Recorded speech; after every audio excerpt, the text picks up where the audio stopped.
Master, welcome back again to our channel. Panibagong araw, panibagong kabanata na naman ang pagsamasamahin natin ngayong araw na ito. At kung bago ka sa ating channel, pag-click ang subscribe button and hit the notification bell para updated kayo sa ating mga susunod na videos. So mga Master, bago natin simulan ang ating kabanata ngayong araw na ito, huwag po sana natin skip yung ads mga Master, no, dahil malaking bagay na po yan sa ating munting channel. So simulan na natin kabanata ngayong araw na ito. Let's go! Kabanata 4001-4020. Kabanata 4001 Panimula ng mga sekta. Nagulat sina Sherriette at Larissa na tatawagan sila ni Levi sa ganitong sitwasyon. Sa kabila ng pagiging mula sa isang malakas na sekta tulad ng Eclipse, si Larissa ay kinakabahan pa rin sa pagharap sa 6 na malalakas na sekta ng sabay-sabay. Pagkatapos ng lahat, ang alinman sa 6 ay madaling mapupuksa ang Eclipse kung gusto nila. Kalaban natin ang mga piling mandirigma mula sa 6 na makapangyarihang sekta. Mayroon ba talaga akong kailangan para labanan sila? Habang kino-question ni Larissa ang kanyang kakayahan sa pakikipaglaban, si Sherriette ay nabalisa kaya nanginginig ang kanyang mga binti. Nakalimutan na ba ninyong dalawa na mayroon tayong ultimate weapons? Nakangiting paalala ni Levi sa kanila. Mas gumaan ang pakiramdam ni Larissa at Sherriette pagkatapos marinig iyon. Ang pinakahuling sandata na isinampa sa kanila ni Levi sa Dragon's Grave Valley ay maaaring magsilbi sa kanilang layunin. Dagandong. Ang dagandong ni Thunder Kilin ay umalangaw-ngaw sa buong lugar. Ito ay malinaw na hindi nasisiyahan kay Levi na hindi nag-iisip na ipatawag ito para sa gayong engranding labanan. Hinding-hindi kita makakalimutan, Thunder. Halika. Magsisimula na ang palabas. Paniguradong sabi ni Levi. Napangiti si Thunder Kilin nang marinig iyon. Dahil sa nakakakilabot na itsura nito, para itong umiiyak na halimaw kahit nakangiti. Tandaan mong ilabas ang buong potensyal mo, Thunder. Huwag hayaang may makatakas na buhay, dagdag ni Levi. Katulad ng kung paano tinapik ng isang tao ang kanyang dibdib bilang isang nakakapanatag na kilo, itinaas ni Thunder Kilin ang mga paa sa harap nito at tinapik ang mga kaliskis sa dibdib nito. Sige, tara na, utos ni Levi habang kumakaway sa kanila. Pagkatapos ay nagtungo ang tatlo sa tuktok ng pader ng lungsod. Ano naman ang tungkol sa amin, Mr. Garrison? Nag-aalalang tanong ni Sylvan. Maaari kayong mag-kickback at mag-enjoy sa palabas mula rito. Sagot ni Levi. E-enjoy sa palabas. Natahimik si Sylvan at ang iba pang miyembro ng Prime Association nang marinig iyon. Pumunta kami dito para tumulong, pero, hinihiling niya sa amin na maupo at manood.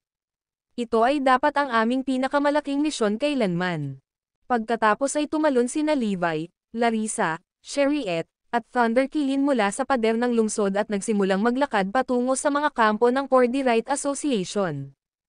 Hindi nagtagal ay napansin sila ng mga kalyadong puwersa at iniulat ito sa kinauukulan.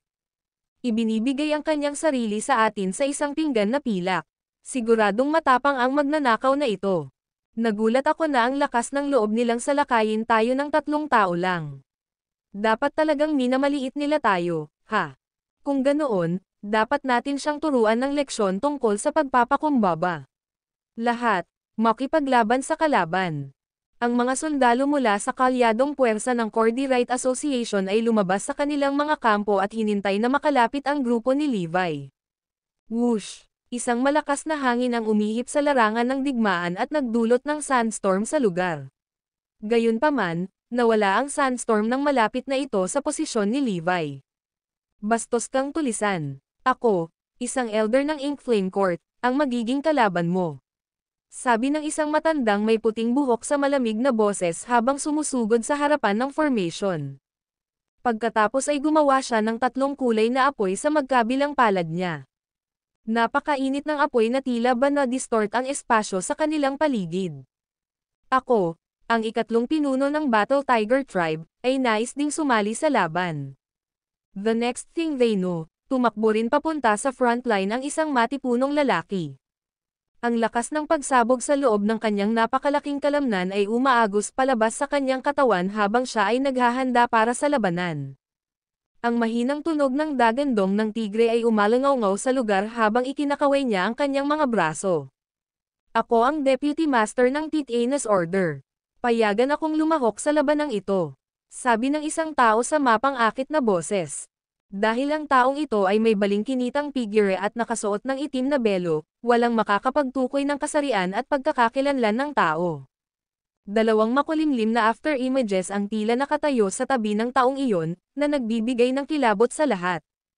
Ang video na ito ay edited by Urban Storytelling. Kabanata 4,200 naghahaman ng mga manlalaban mula sa lahat ng sekta. Kami ang 8 Titanium Warriors ng Draco Tigris Order. 8 lalaki pagkatapos ay lumapag sa lupa sa harap ng lahat, bawat isa sa kanila ay naglalabas ng gininto ang glow. Lahat sila ay nakadamit at nakadikit ang kanilang mga palad sa isa't isa. Ang mga nakapaligid sa kanila ay kinailangang protektahan ng kaunti ang kanilang mga mata dahil ang kanilang mga kalbo na ulo ay talagang sinasalamin ang sikat ng araw. Kami, ang mga elder ng Holy Spirit Academy, ay sasali rin sa laban na ito. Isang grupo ng mga lalaki na may kakaiba at hindi makataong anyo ang humakbang pasulong. Naglabas sila ng kakaibang aura at mukhang nakakatakot sa kanilang pulang-pula na mga mata. Guro, itong mga Titanium Warriors mula sa Draco Tigris Order ay sinanay sa Titanium Art, isang purong physic training technique. Sinasabi nila na ang mga nakarating sa pinakamataas na antas sa sining ay makakamit ang ganap na kawalang kakayahan. Tulad ng para sa Ink Flame Court, sila ay sinanay sa mga diskarte sa sunog at maaaring manipulahin ang anuman at lahat ng apoy sa mundo. Ang pinuno doon ay nakakagawa ng apoy na may iba't ibang kulay. Ang mas maraming mga kulay sa apoy, mas malakas na nakukuha nito. Ang Titanium Order ay nakakatakot. Sa narinig ko, magagamit nila ang kapangyarihan ng universo para mahuli ang kanilang mga kalaban. Wala akong masyadong alam tungkol sa Holy Spirit Academy, ngunit ang mga miyembro ng Battle Tiger Tribe ay may dugong espiritu ng hayop sa kanila.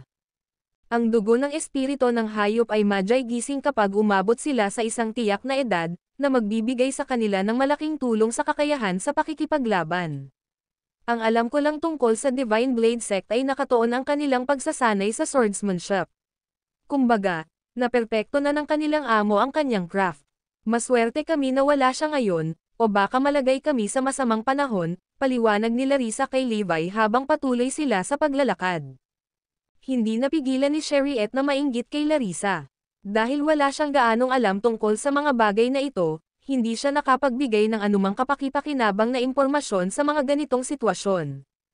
Huwag kang mag-alala. I'll soon make them regret being born in this world, sagot ni Levi na may halong tawa. Pagkatapos ay umabant siya habang nakataas ang kaliwang braso sa hangin. The next thing they know, Thunder Slaughterer was appeared in his hand. Kaluskos. Isang nakakabulag na maliwanag na pilak na sinag ng liwanag ang lumiwanag sa buong lugar nang tumama ito sa mga elder ng Divine Blade Sect. Walang hangganan na sword array. Sigaw ng punong elder ng Divine Blade Sect, na nagudyok sa iba na ay channel ang teknik. Ang lakas ng espada ay natipon at nabuo ang isang nakakatakot na lambat ng mga espada na inilunsad nila sa direksyon ni Levi. Klang, klang, klang. Umalangaw-ngaw sa buong lugar ang tunog ng bakal na nagsasalpukan. Biglang naputol ang lambat ng mga espada ng pilak na sinag ng liwanag na patuloy na umaalingaw-ngaw patungo sa mga matatanda. Bumalik ka, sigaw ng punong elder ng Divine Blade Sect nang maramdaman niya ang hindi pa nagagawang antas ng panganib mula sa sinag. Mabilis na tumabi ang iba pang matatanda upang maiwasan ang papasok na sinag, ngunit ito ay napakabilis. Nagawa ng sinag na tamaan ang ilan sa mga matatanda habang nasa kalagitnaan sila ng hangin. Spurt. Dugo ay umaagos mula sa katawan ng mga matatandang iyon habang sila ay namatay sa lugar. Gayunpaman, hindi nabawasan kahit kaunti ang enerhiya ng sinag. Pinutol nito ang isang malalim na linya sa lupa at pinatay ang hindi mabilang na mga mandirigma ng kaaway. Katulad noon, napatay at nasugatan ni Levi ang karamihan sa mga miyembro ng Divine Blade Sect sa isang welga. Huwag kang maangas, hamak na tulisan. Susunugan kita hanggang abo, sigaw ng punong elder ng Ink Flame Court. Ang tatlong kulay na apoy sa kanyang mga palad ay tumaas sa laki at intensity habang siya ay mabilis na channeled kanyang diskarte. Sa loob lamang ng ilang segundo, ito ay naging 2 dambuhalang gulong ng apoy. Ang matinding init mula sa nagninangas na mga gulong ay nagpangit sa espasyo sa kanilang paligid habang sila ay humahanggos patungo kay Levi. Oh, Gusto mong maglaro ng apoy? Oo naman, dalawa ang makakapaglaro niyan. Matatalo kita gamit ang sarili mong elemento. Sabi ni Levi sabay nguso. Dagandong. Isang malakas na dagandong ang umalangaw-ngaw sa buong kalangitan sa itaas. Bago pa man makasagot si Levi, ibinuka ni Thunder Kilin ang bibig nito at nagpakawala ng sinag ng apoy sa direksyon ng kalaban. Ang sinag ng apoy ay parang isang bagay na makikita sa mga espesyal na epekto ng isang pelikula. Boom! Isang nakakabinging boom ang umalangaw-ngaw habang ang dalawang pag-atake ay nagsalubong sa isa't isa. Ang video na ito ay edited by Urban Storytelling. Kabanata 4,003 Labanan ng pisikal na cultivator. Ang sumunod na nalaman nila, nilamon na ng sinag ng apoy ang mga gulong ng apoy habang ito ay patuloy na patungo sa punong elder ng Ink Flame Court. Ay hindi. Nag-iba ang tingin sa mukha ng punong matanda habang likas niyang sinubukang iwasan ang paparating na pag-atake. Gayunpaman, napakabilis ng sinag ng apoy ni Thunder Kilin na tumama pa rin ito sa kanyang kanang braso. Arg! Ang punong matanda ay sumigaw sa tuktok ng kanyang mga baga habang ang matinding sakit ay dumaloy sa kanyang katawan. Ang init mula sa sinag ng apoy ay napakatindi na ang kanyang kanang braso ay agad na naging abo, at ang dugong umaagos mula sa sugat ay sumangga sa lugar. Isang dagandong ang pinakawalan ni Thunder Kilin at sinulyapan si Levi na parang ipinagmamalaki nito ang pagganap nito. Pagkatapos ay ibinalik nito ang tingin sa punong matanda, na nagkataong nakatitig dito. Nang magkasalubong ang kanilang mga titig, kitang-kita ng punong elder ang hitsura ng paghamak sa mga mata ni Thunder Kilin. B****starred ka, galit na sigaw niya. Ako ang lubos na iginagalang na punong elder ng Ink Flame Court, at gayon pa man, pinapahiya ako ng isang espiritong hayop. Papatayin kita, ikaw na piraso ng. Ang punong elder ay nasa kalagitnaan ng kanyang pangungusap nang magdilim ang kanyang paningin, at bumagsak siya sa lupa ng may malakas na kalabog. Tinapos siya ni Levi ng isang slash mula sa Dragon's Grave. Mag-ingat kayong lahat, iyan ay isang king-class spirit beast. Huwag mo nang awayin yan. Sabi ng isa sa mga kalaban na mandirigma.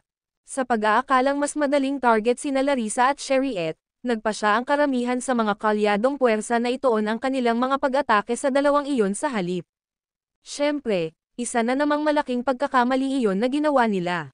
Salamat sa tulong mula sa pinakahuling sandata, sina Larissa at Sherriette ay 10 beses na mas malakas kaysa karaniwan. Bagamat ang pinakamalakas na manlalaban ay medyo may kakayahang makipaglaban sa dalawa, hindi sila nagtagal. Hoy! Titanium Warriors ng Draco Tigress Order. Puro physic training ang ginagawa nyo, tama ba? Tanong ni Levi sabay ngisi. Isa sa mga Titanium Warriors ay time na sumagot, ang pinakahuling sandata mo ay napakalakas. Natatakot akong walang may dudulot sa akin ang pagsasanay ko rito. Alam mo, masasabi mo lang na gusto mong ipaglaban kita ng walang dala. Hindi na kailangang mag-aksaya ng oras sa pag-ikot sa bush. Bueno, sa palagay ko ay matutugunan ko ang iyong kahilingan at makisali sa pakikipaglaban. Nakangiting sabi ni Levi habang inilipat ang Dragon's Grave sa kaliwang kamay niya. Pagkatapos ay ini-channel niya ang kanyang teknik at ibinato ang isang malakas na suntok sa Titanium Warrior na iyon. Nagulat ang Titanium Warrior sa desisyon ni Levi na isuko ang bentahe ng kanyang ultimate weapon. Ha! Hindi masama. Karamihan sa mga tao ay pipiliin na gamitin ang kanilang mga lakas at itago ang kanilang mga kahinaan. Ikaw, sa kabilang banda, piliin na isuko ang iyong pinakamalaking mapagkukunan ng lakas. Kung ganoon, ipatikim ko sa iyo ang aking titanium body technique. Sigaw niya habang sinuntok si Levi bilang ganti. Boom! Ang shockwave mula sa kanilang mga suntok ay unang tumama sa isa't isa bago nagsalubong ang kanilang mga kamao. Basag! Ang malakas na tunog ng pagbitak ng mga buto ay umalangaw-ngaw ilang segundo pagkatapos ng impact. Nag-iba ang itsura ng Titanium Warrior nang makita niyang naputol ang kanang braso nito hanggang sa balikat. Spurt! Ang dugo ay nag-spray sa hangin na parang pulang-pulang ambon habang ang kanyang kanang braso ay tuluyang nabasag. Arg! Ang Titanium Warrior ay nagpakawala ng isang nakakadugo na sigaw mula sa matinding sakit at nakatitig kay Levi na hindi makapaniwala. Ano? Nabasag niya lang ba ang titanium body technique ko sa isang suntok? Kahit na ang isang strike mula sa isang tunay na sandata ay mag-iiwan lamang ng isang maliit na bitek. Paano ako nagawang sugatan ng tulisang ito gamit ang kanyang mga kamay? Ang video na ito ay edited by Urban Storytelling. Kabanata 4004 na nauubusan na ang ating pasensya. Delikado ito. Retreat. Ang pinsalang ginawa ni Levi sa Titanium Warrior ay nagdulot sa kanya ng lubos na kawalan ng pag-asa, at ang pagtakas kasama ang kanyang buhay ang tanging naiisip niya sa puntong iyon. Huli na para tumakas ngayon. Malamig na sigaw ni Levi habang binato niya ng isa pang suntok ang Titanium Warrior, na naging madugong ambon sa harap ng lahat. Ang dami ng mapanirang kapangyarihan sa kanyang mga kamao ay nakakatakot. Hindi ako makapaniwala na physical cultivator din ang magnanakaw. Mukhang mas makapangyarihan siya kaysa sa atin. Kailangan nating ipaghiganti ang ating bumagsak na pinuno. Lahat, sama-samang umatake. Ang natitirang Titanium Warriors ay sabay-sabay na sinisingil si Levi, ngunit sunod-sunod na namatay. Ang katotohanan na pinatay sila ni Levi nang hindi ginamit ang kanyang pinakahuling sandata ay naging mas nakakagulat para sa mga nakakita nito. Habang ang mga mandirigma mula sa iba pang mga sekta ay nagsimulang umatras, si Levi at ang iba pang tatlo ay sumulong at pinatay ang mga nasa kanilang landas. Si Sylvan at ang mga miyembro ng Astraloon Sect ay lahat ay nakatitig sa nakikitang nasa harapan nila. Muli, nakita nila ang kanilang mga sarili na natigilan sa pagpapakita ng labis na lakas ni Levi. Sina Sherriette at Larissa ay nagawang sorpresahin sila sa kanilang mahusay na pagganap. Ang katotohanan na ang mga pinakahuling sandata na iyon ay nakapagpapalakas ng kanilang kapangyarihan ng ganoon kalaki ay patunay na sila ay ginawa ng pinakamahusay na panday na umiiral. Walang kwenta ang pananatili natin dito. Dapat tayong bumalik sa Light Spring at obserbahan ang sitwasyon. Sabi ni Sylvan. Sumang-ayon ang lahat sa kanyang mungkahi. Nag-aalala si Sylvan tungkol sa Prime Company matapos mawalan ng kontak sa kanila, lalo na't ipinadala sila ng punong tanggapan. Sabihin mo kay Mr. Garrison na pupunta na lang tayo para tingnan ang mga bagay-bagay at babalik tayo sa lalong madaling panahon, sabi ni Sylvan bago sumakay sa cloud ship kasama ang ilan sa kanyang mga pinagkakatiwalaang subordinate at tumungo sa Light Spring. Nag-iwan siya ng malaking bilang ng kanyang tropa sa Astraloon Sect kung sakaling kailanganin ang kanilang suporta. Pagdating sa Light Spring, nakita nila ang Sea of Stars Guild at Tenebrous Sky Division na nakapalibot sa 800 piling mandirigma ng Prime Company. Sakto kang dumating, Sylvan. Alam mo ba kung ano ang sitwasyon para sa Astraloon Sect ngayon? Ang Prime Association ba ang tumulong na talunin sina Blythelord at Arcadia? Mas mabuting sagutin mo kami ng tapat, kung hindi, durugan namin kayong lahat. Ang mga miyembro ng Sea of Stars Guild at Tenebrous Sky Division ay binomba siya ng mga tanong. To be honest, walang saysay na magstay kayo dito. Mag-isang tinalo ni G. Garrison sina Blythelord at Arcadia. Ang Prime Association ay hindi kailanman gumawa ng anumang bagay upang tumulong sa lahat, sagot ni Sylvan na may mapait na ngiti. Nagulat ang lahat kaya tumahimik sila ng ilang segundo. Imposible yan. Itinuturing mo ba kaming tanga o ano? Si Blythelord at ang Vice Sect Leader ng Arcadia ay napakalakas na mandirigma. Higit pa rito, nakatanggap din sila ng tulong ng mga Spirit Beast at 100 Alchemical Gods Array. Ang isang magnanakaw lamang ay hindi maaaring magkaroon ng pagkakataon laban sa mga posibilidad na iyon. Mabuti pang sumama ka sa amin, Sylvan. Ubus na ang pasensya natin. Tumangging maniwala ang mga miyembro ng dalawang sekta sa sinabi ni Sylvan. Dahil ang karamihan sa kanilang mga puwersa ay sumunod sa Astraloon Sect, nagpasya silang manatili sa kanilang posisyon at maghintay para sa isang ulat ng katayuan. Lumipas ang ilang araw, at wala pa rin silang narinig mula sa ibang puwersa. Samantala, ang ilan sa mga manlalaban ng Cordyrite Association ay nagtatago sa Light Spring. Sila rin ay naghihintay ng update mula sa mga kalyadong puwersa habang patuloy ang pakikipag-ugnayan kay Albert. Lalong nabalisa si Albert nang hindi siya nakatanggap ng anumang mga update sa status mula sa mga kalyadong puwersa. Masama talaga ang pakiramdam niya sa bituka niya. Nang malapit nang masira ang pag-iisip ng Sea of Stars Guild at Tenebrous Sky Division, nakarinig sila ng malakas na ugong na nagmumula sa langit. Nang tumangala sila, nakita nila ang isang ulap na patungo sa kanilang direksyon. Mukhang cloud ship yan ng Ink Flame Court. Nakabalik na sila. May excited na sumigaw. Gayunpaman, Ang mga miyembro ng parehong sekta ay natakot sa kanilang sumunod na nakita. Ang video na ito ay edited by Urban Storytelling. Chapter 4,005 Killed Them All. Ang cloud ship ng Ink Flame Court ay dahan-daang dumaong sa harap nila, at isang trio at isang espiritong hayop ang lumabas mula rito. Hindi taga Ink Flame Court ang mga iyon. Sino sila? Mayroon silang pinakahuling sandata sa kanilang mga kamay. Siya ba ang magnanakaw na pinag-uusapan ng lahat? Ano ang nangyari sa mga mandirigma mula sa Ink Flame Court? Pagkatapos ng ilang segundo ng nakamamatay na katahimikan, napatingin sila sa direksyon kung saan nanggaling ang cloud ship. Gayunpaman, wala silang nakitang anumang senyales ng iba pang puwersa na sumunod sa Astrolunsec. Noon napagtanto nila kung sino ang lalaking nakatayo sa harapan nila. Mr. Garrison. Ang pinakaunang miyembro ng Prime Association ay nakilala sa kanya. Sumugod si Silva nang marinig niya iyon, at ganoon na lamang ang gulat niya nang makita niya si Levi. Hindi ito ang oras para tanungin siya kung ano ang nangyari. Ang Sea of Stars Guild at Tenebrous Sky Division ay tumitingin sa mga manlalaban ng Prime Association sa nakalipas na ilang araw. Maaari silang mag-atake kahit kailan na ibigay na sandali, kaya kailangan nating manatiling nakatutok. Malamig na tanong ng pinuno ng Tenebrous Sky Division, ikaw ba ang magnanakaw? Maya-maya, lahat ay nakatingin ng masama kay Levi habang tinatanong siya. Oo, tama na. Matapat na sagot ni Levi sabay tango. Nasaan ang mga lalaki mula sa Ink Flame Court, Draco Tigress Order, at Divine Blade Sect? Tanong ng pinuno ng Tenebrous Sky Division. Tumawa si Levi habang sinasabi, pinatay ko silang lahat. Ano, ganoon ka na ba kasabik na makasama sila sa kamatayan? Ano, napabuntong hininga ang lahat sa gulat at hindi makapaniwalang tumitig sa kanya. Ang isang kalyadong puwersa na binubuo ng 6 na sekta ay hindi kapani-paniwalang makapangyarihan. Dapat silang makatakas ng hindi nasaktan, kahit na natalo sila sa laban. Walang paraan na namatay silang lahat.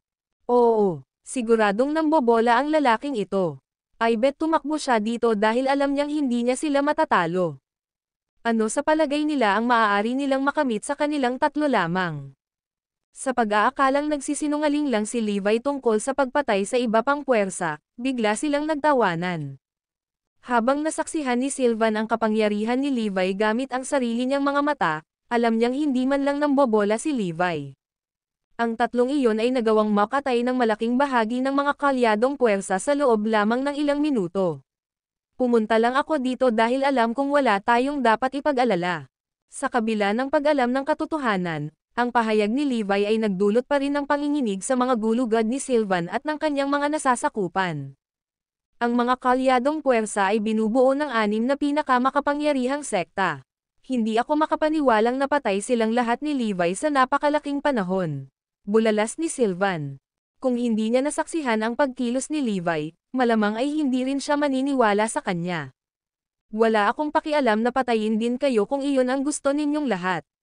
Sa kabila ng walang pakialam na tono ng boses ni Levi, malinaw na naramdaman ng pinuno ng Tenebrous Sky Division ang nakamamatay na aura na ipinalabas niya.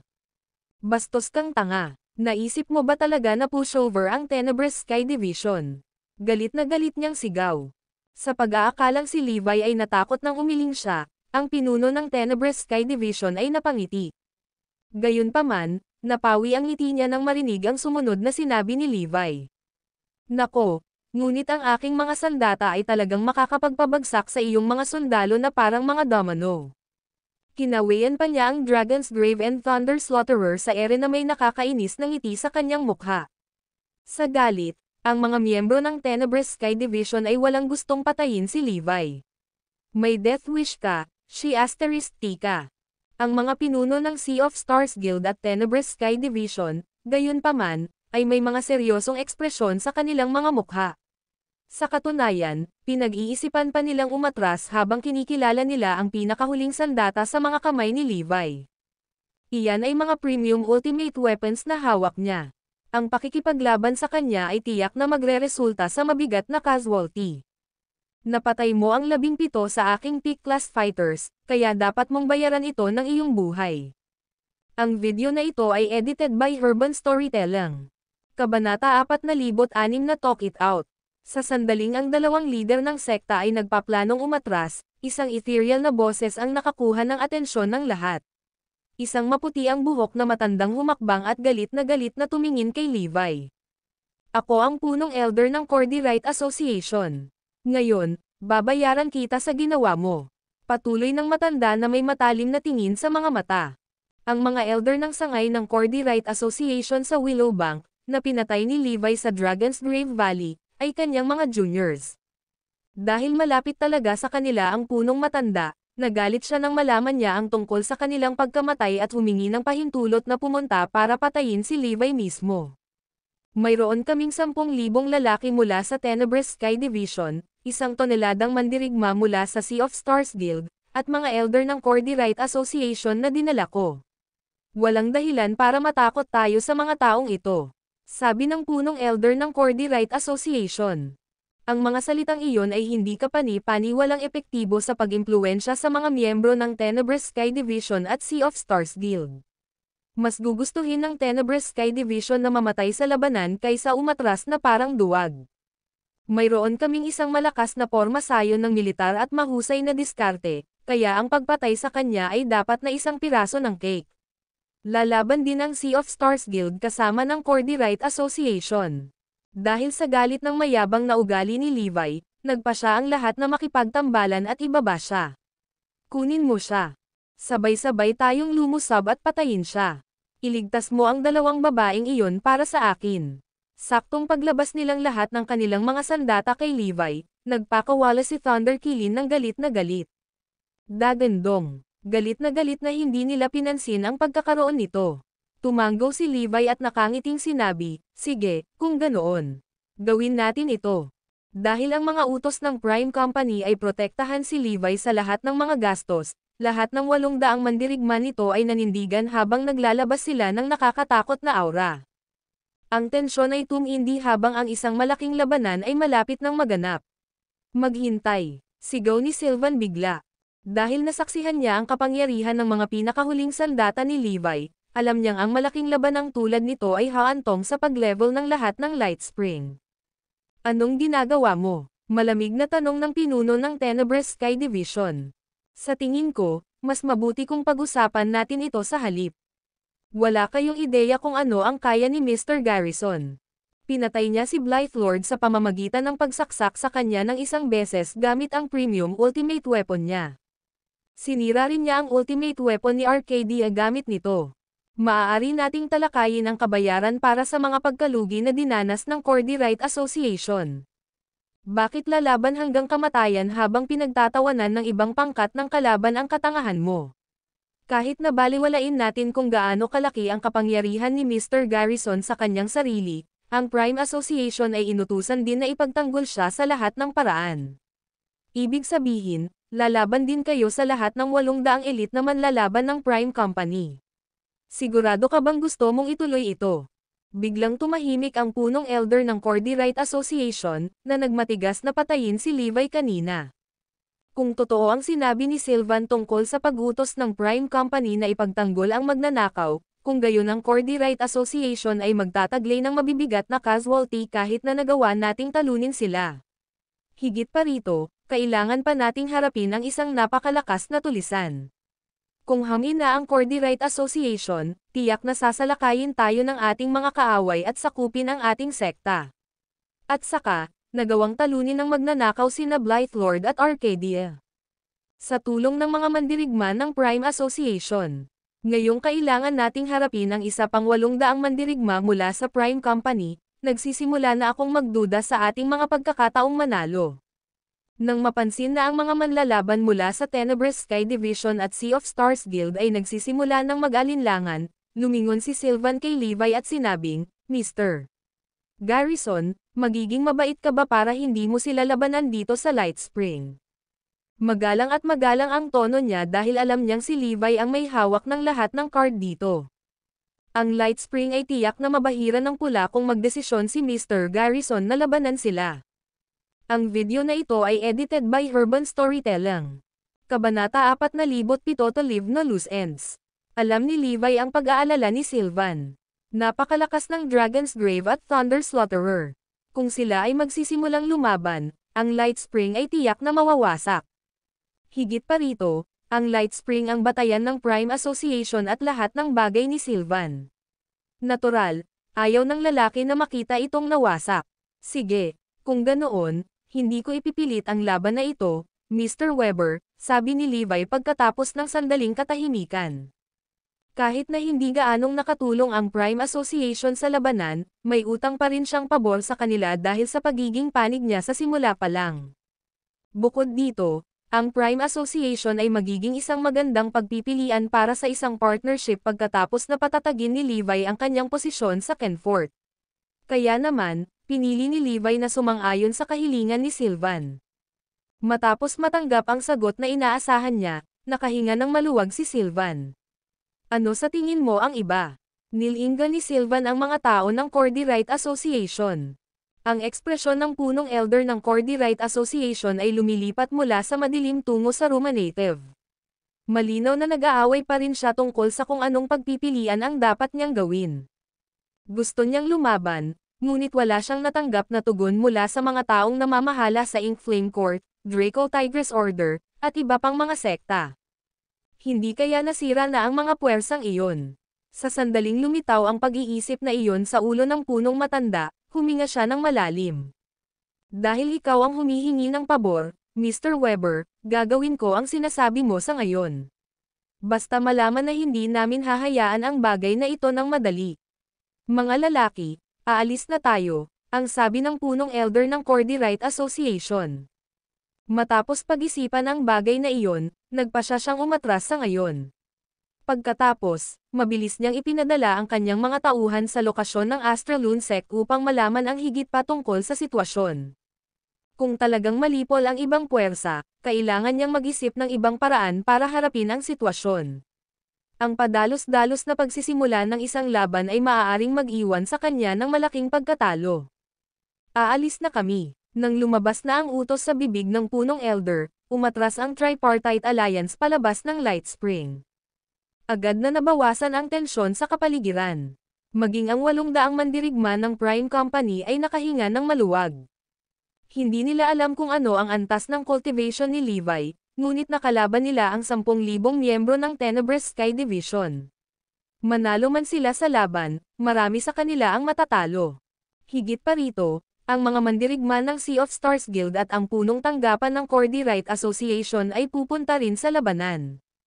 Sa ganitong paraan, pakiusap, Mr. Garrison. Let us discuss our next move, sabi ni Sylvan at Sumenyas. Pumasok si Levi at ang iba pa sa conference hall. Matapos makaupo ang lahat, hiniling ni Sylvan ang kanyang mga tauhan na maghain ng tsaa. Makalipas ang ilang sandali ng maliit na usapan, tinanong niya, Mr. Garrison, pinatay mo ba talaga ang lahat ng miyembro ng kalyadong puwersa ng Cordyrite Association na pumunta sa pag-atake sa iyo? Karamihan sa kanila, ang mga pinuno ay napatay na lahat, at ang mga nakatakas ay mga maliliit na fries lamang, walang pakialam na sagot ni Levi. Agad namang napabuntong hininga ang mga tao sa conference hall. Pati ang mga mandirigma ng Prime Company ay natulala. Hindi nila akalain na magiging ganoon kalakas si Levi. Anumang isa sa mga elite mula sa 6 na pangunahing sekta, kabilang ang Ink Flame Court, Divine Blade Sect, at Draco Tigress Order, ay higit pa sa sapat upang sirain ang isa sa malalaking sekta. Gayunpaman, ang alyansa ng 6 na pangunahing sekta ay nalipol. Ito ay isang bagay na hindi ko akalain. Napakaraming iba pang kaakibat na puwersa at mersenaryong organisasyon na kumuha din ng bounty sa alyansa. Ito ay hindi kapani-paniwala. Hindi maiwasang matigilan ang karamihan. Kahit na nasaksihan ni Sylvan si Levi na pinatay si Blythelord at ang iba pa, nagtataka pa rin siya nang marinig ang mga salitang iyon mula kay Levi. Hindi siya makapaniwalang pinatay talaga ni Levi ang mga miyembro ng makapangyarihang sekta na iyon. Mukhang mas nakakatakot ka kaysa sa inaakala ko. Hindi maiwasang magkomento ni Sylvan. Mr. Garrison, anong plano mo pagkatapos nito?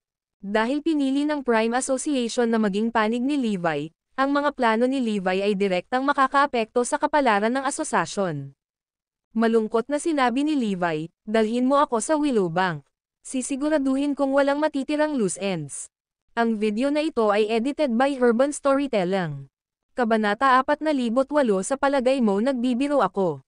Ang mga salita ni Levi ay tulad ng isang bolt mula sa asol, at ang mga taong naruroon ay napabuntong hininga. Sa katunayan, saglit, iniisip nila kung may naririnig ba sila.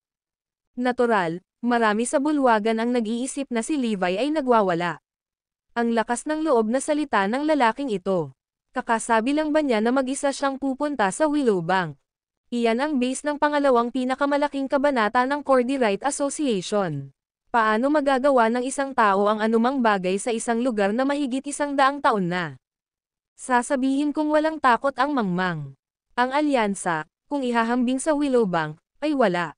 Ang pagpunta roon para gumawa ng kaguluhan ay hindi naiiba sa pagkakaroon ng death wish. Karamihan sa mga salitang iyon ay binigkas ng mga mandirigma ng Prime Company.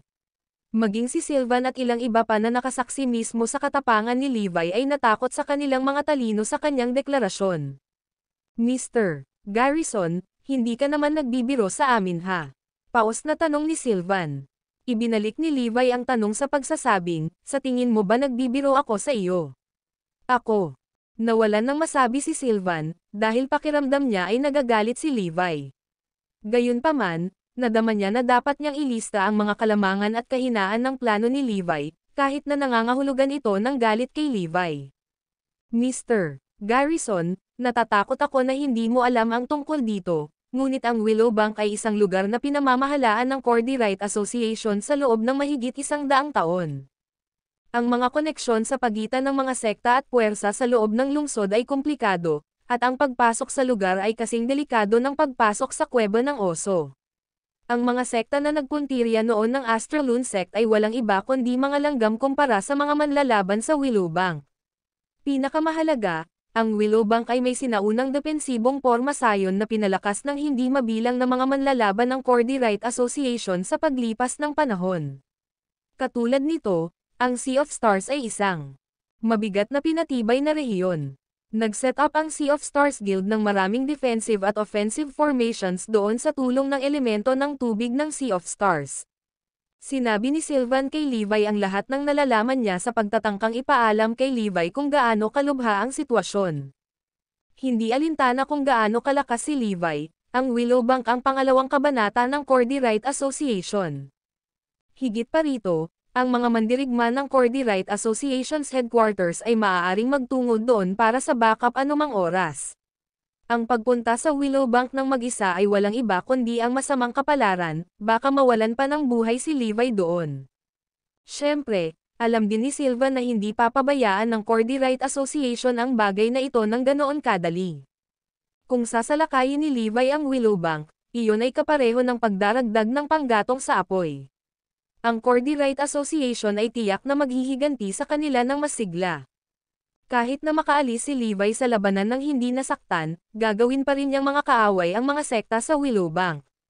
Sa panahong iyon, hindi na ito basta-basta magiging isang bounty, ito ay magiging eksena ng iba't ibang sekta na naghahanap ng paghihiganti laban kay Levi. Kung mangyayari iyon, wala nang paraan para bumalik pa. Kaya naman, naisip ni Sylvan na mas mabuting maging tagapamagitan ang Prime Association. Kahit na kailangan nilang magbayad ng malaking halaga para mapatahimik ang Cordyrite Association, ito ay mas mabuti kaysa hayaang lumala ang puot ng asosasyon. Paano ako makakasigurado na hindi sila maghihiganti maliban na lang kung patay na silang lahat? Hindi ako pwedeng manatili palagi sa Astraloon Sect para protektahan ito, sabi ni Levi. Naunawaan ni Sylvan kung saan nanggaling si Levi, ayaw nang mag-alala ni Levi tungkol sa bagay na ito. Mr. Garrison, bakit hindi ka maghintay ng ilang araw pa? Malapit nang dumating ang mga tao mula sa punong tanggapan ng Prime Association. Aayusin natin ang isang plano na sinang-ayunan ng lahat. Ayos lang ba sa iyo? Pansamantalang tanong ni Sylvan. Makalipas ang isang yugto ng katahimikan, ikaniling ni Levi ang kanyang ulo at sumagot, sige, ngunit kung hindi tayo makapag-ayos sa isang magandang plano, itutuloy ko pa rin ang aking planong sirain ang Willowbank. Nang marinig iyon, nakahinga ng maluwag si Sylvan. Talagang nag-aalala siya na si Levi ay magiging matibay sa pagpunta sa Willowbank. Siya nga pala, Mr. Garrison, Napagmasdan ko na ang bagay na hiniling mong suriin ko. Ang whistleblower ay ang bagong Empyrean ng Eclipse. Dati, nagtatago siya sa pansamantalang base ng Cordyrite Association kung saan nakabase ang tatlong matatanda mula sa punong tanggapan ng Cordyrite Association, sabi ni Sylvan, iniba ang paksa. Samantala, sa pansamantalang base ng Cordyrite Association sa labas ng Light Spring, pabalik-balik na nag-aalala si Gloria. Nakatanggap na siya ng balita tungkol sa labanan sa labas ng punong tanggapan ng Astraloon Sect, tulad ng kung paano pinatay ng magnanakaw si Blythe Lord sa isang welga at kung paano niya nilipol si Arcadia gamit ang isang hayop. Ang video na ito ay edited by Urban Storytelling. Kabanata 4,900 na tumingin bago ka tumalon. Higit pa rito, kinatay din ng tulisan ang halos lahat ng nasa alyansa. Ang sunod-sunod na masamang balita ay nagsilbi lamang na lalong ikinadismaya ni Gloria. Ang daming walang kwentang tanga. Ito lang ba ang kayang gawin ng Cordyrite Association? Malakas na nagmura si Gloria. Akala niya ay magagamit niya ang Cordyrite Association para maalis ang magnanakaw, ngunit sa nangyari, mapapawi pa rin ng magnanakaw ang malakas na alyansa na iyon. Hindi darating ang magnanakaw para makipag-ayos sa akin, tama ba? Sa tuwing naiisip iyon ni Gloria, nadidismaya siya. Naisip niyang magtago, ngunit tila hindi isang matalinong pagpipilian ang magtago sa loob ng Eclipse. Ang palaso na pinaputok ng magnanakaw mula sa malayo noon ay lubhang nasugatan sa maraming miyembro ng Eclipse. Kung sila ay tinarget muli ng isang taong may ultimate weapon, malamang na siya ay mamatay sa pag-atake. Kaya naman, nagpasya si Gloria na ang pananatili sa pansamantalang base ng Cordyrite Association ay mas ligtas, lalo na dahil mayroong tatlong matatanda mula sa punong tanggapan ng Cordyrite Association sa base. Kahit na ang magnanakaw ay dapat magbigay sa kanila ng ilang paggalang, tama ba? Napaisip si Gloria. Pagkatapos ng lahat, ang Cordyrite Association ay isang superpower sa Kenfort. Ang mga taong ipinadala nila ay hindi kahit isang ikampu ng kabuoang kapangyarihan nito. Makapangyarihan sila dito. Siguradong hindi rin ako mangangahas ang magnanakaw na tumawid sa kanila. Nang biglang pumasok sa kanyang isipan ang ideyang iyon, isang manlalaban ng Cordyrite Association ang lumapit sa kanya. Gloria, hinihiling ka ni Elder Nister, walang ekspresyong sabi ng manlalaban ng Cordyrite Association. Si Gloria ay hindi nang ahas na magtanong pa, dahil ang tatlong matanda na nakasuot ng itim na damit ay higit na makapangyarihan kaysa sa kanya, may iba pang mga mandirigma na hindi rin niya kapantay. Ang pagiging mababang profile ay ang pinakamahusay na paraan para matiyak niya ang kanyang kaligtasan. Pagkatapos ay sinundan ni Gloria ang manlalaban sa conference hall. Pagdating niya, nalaman niyang maraming mandirigma mula sa iba't ibang sekta ang nagtipon doon. May maitutulong ba ako sa iyo, Elder Nister? Magalang na tanong ni Gloria. Noong una, gustong magtanong ni Nister ng higit pang mga detalye tungkol sa labanan sa pagitan ng magnanakaw at ng mga mandirigma ng Eclipse, ngunit bigla niyang naramdaman ang isang malakas na bagay na mabilis na papalapit sa kanila. May darating. Maghanda para sa labanan. Utos agad ni Nister. Tumalon ang puso ni Gloria sa kanyang lalamunan.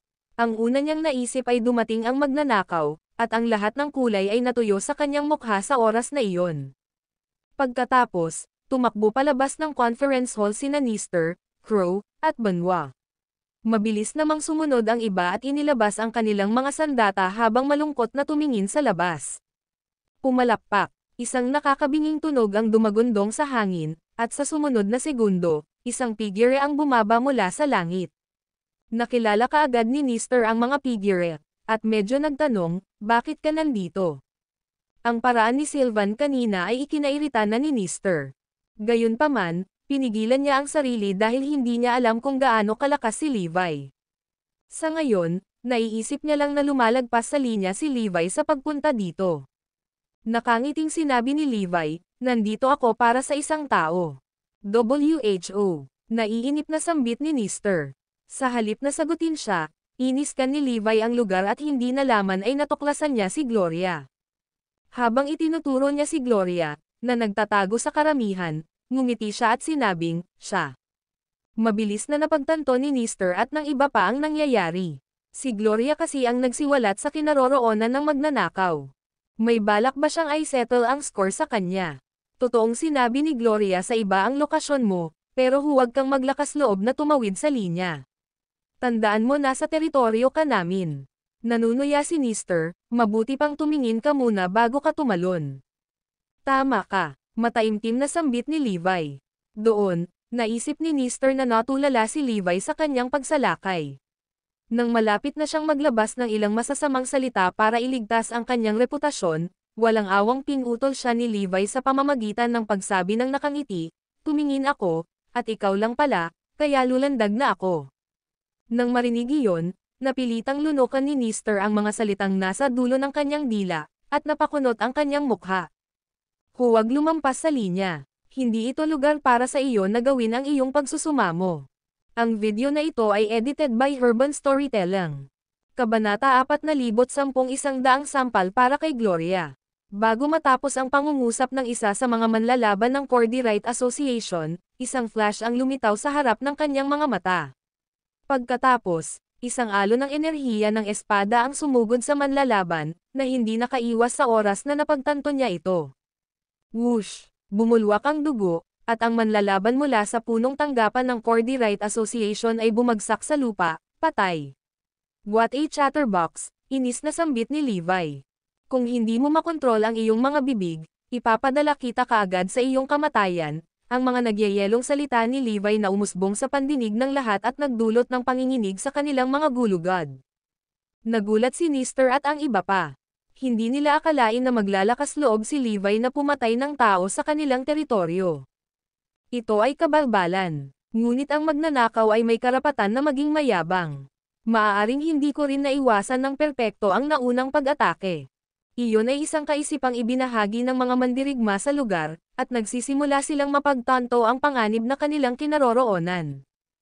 Higit pa rito, ngayon lang nila narinig ang tungkol sa lakas ng mga premium na ultimate na armas ni Levi kamakailan, at walang masyadong interesadong maging lab rats para sa kanyang mga armas. Gloria, mas mabuting ikaw na mismo ang humakbang. Kung hihintayin mo akong makuha ka, wala kang makikitang awa mula sa akin, hiling ni Levi. Nanginginig na parang dahon si Gloria, at kasing putla siya ng papel.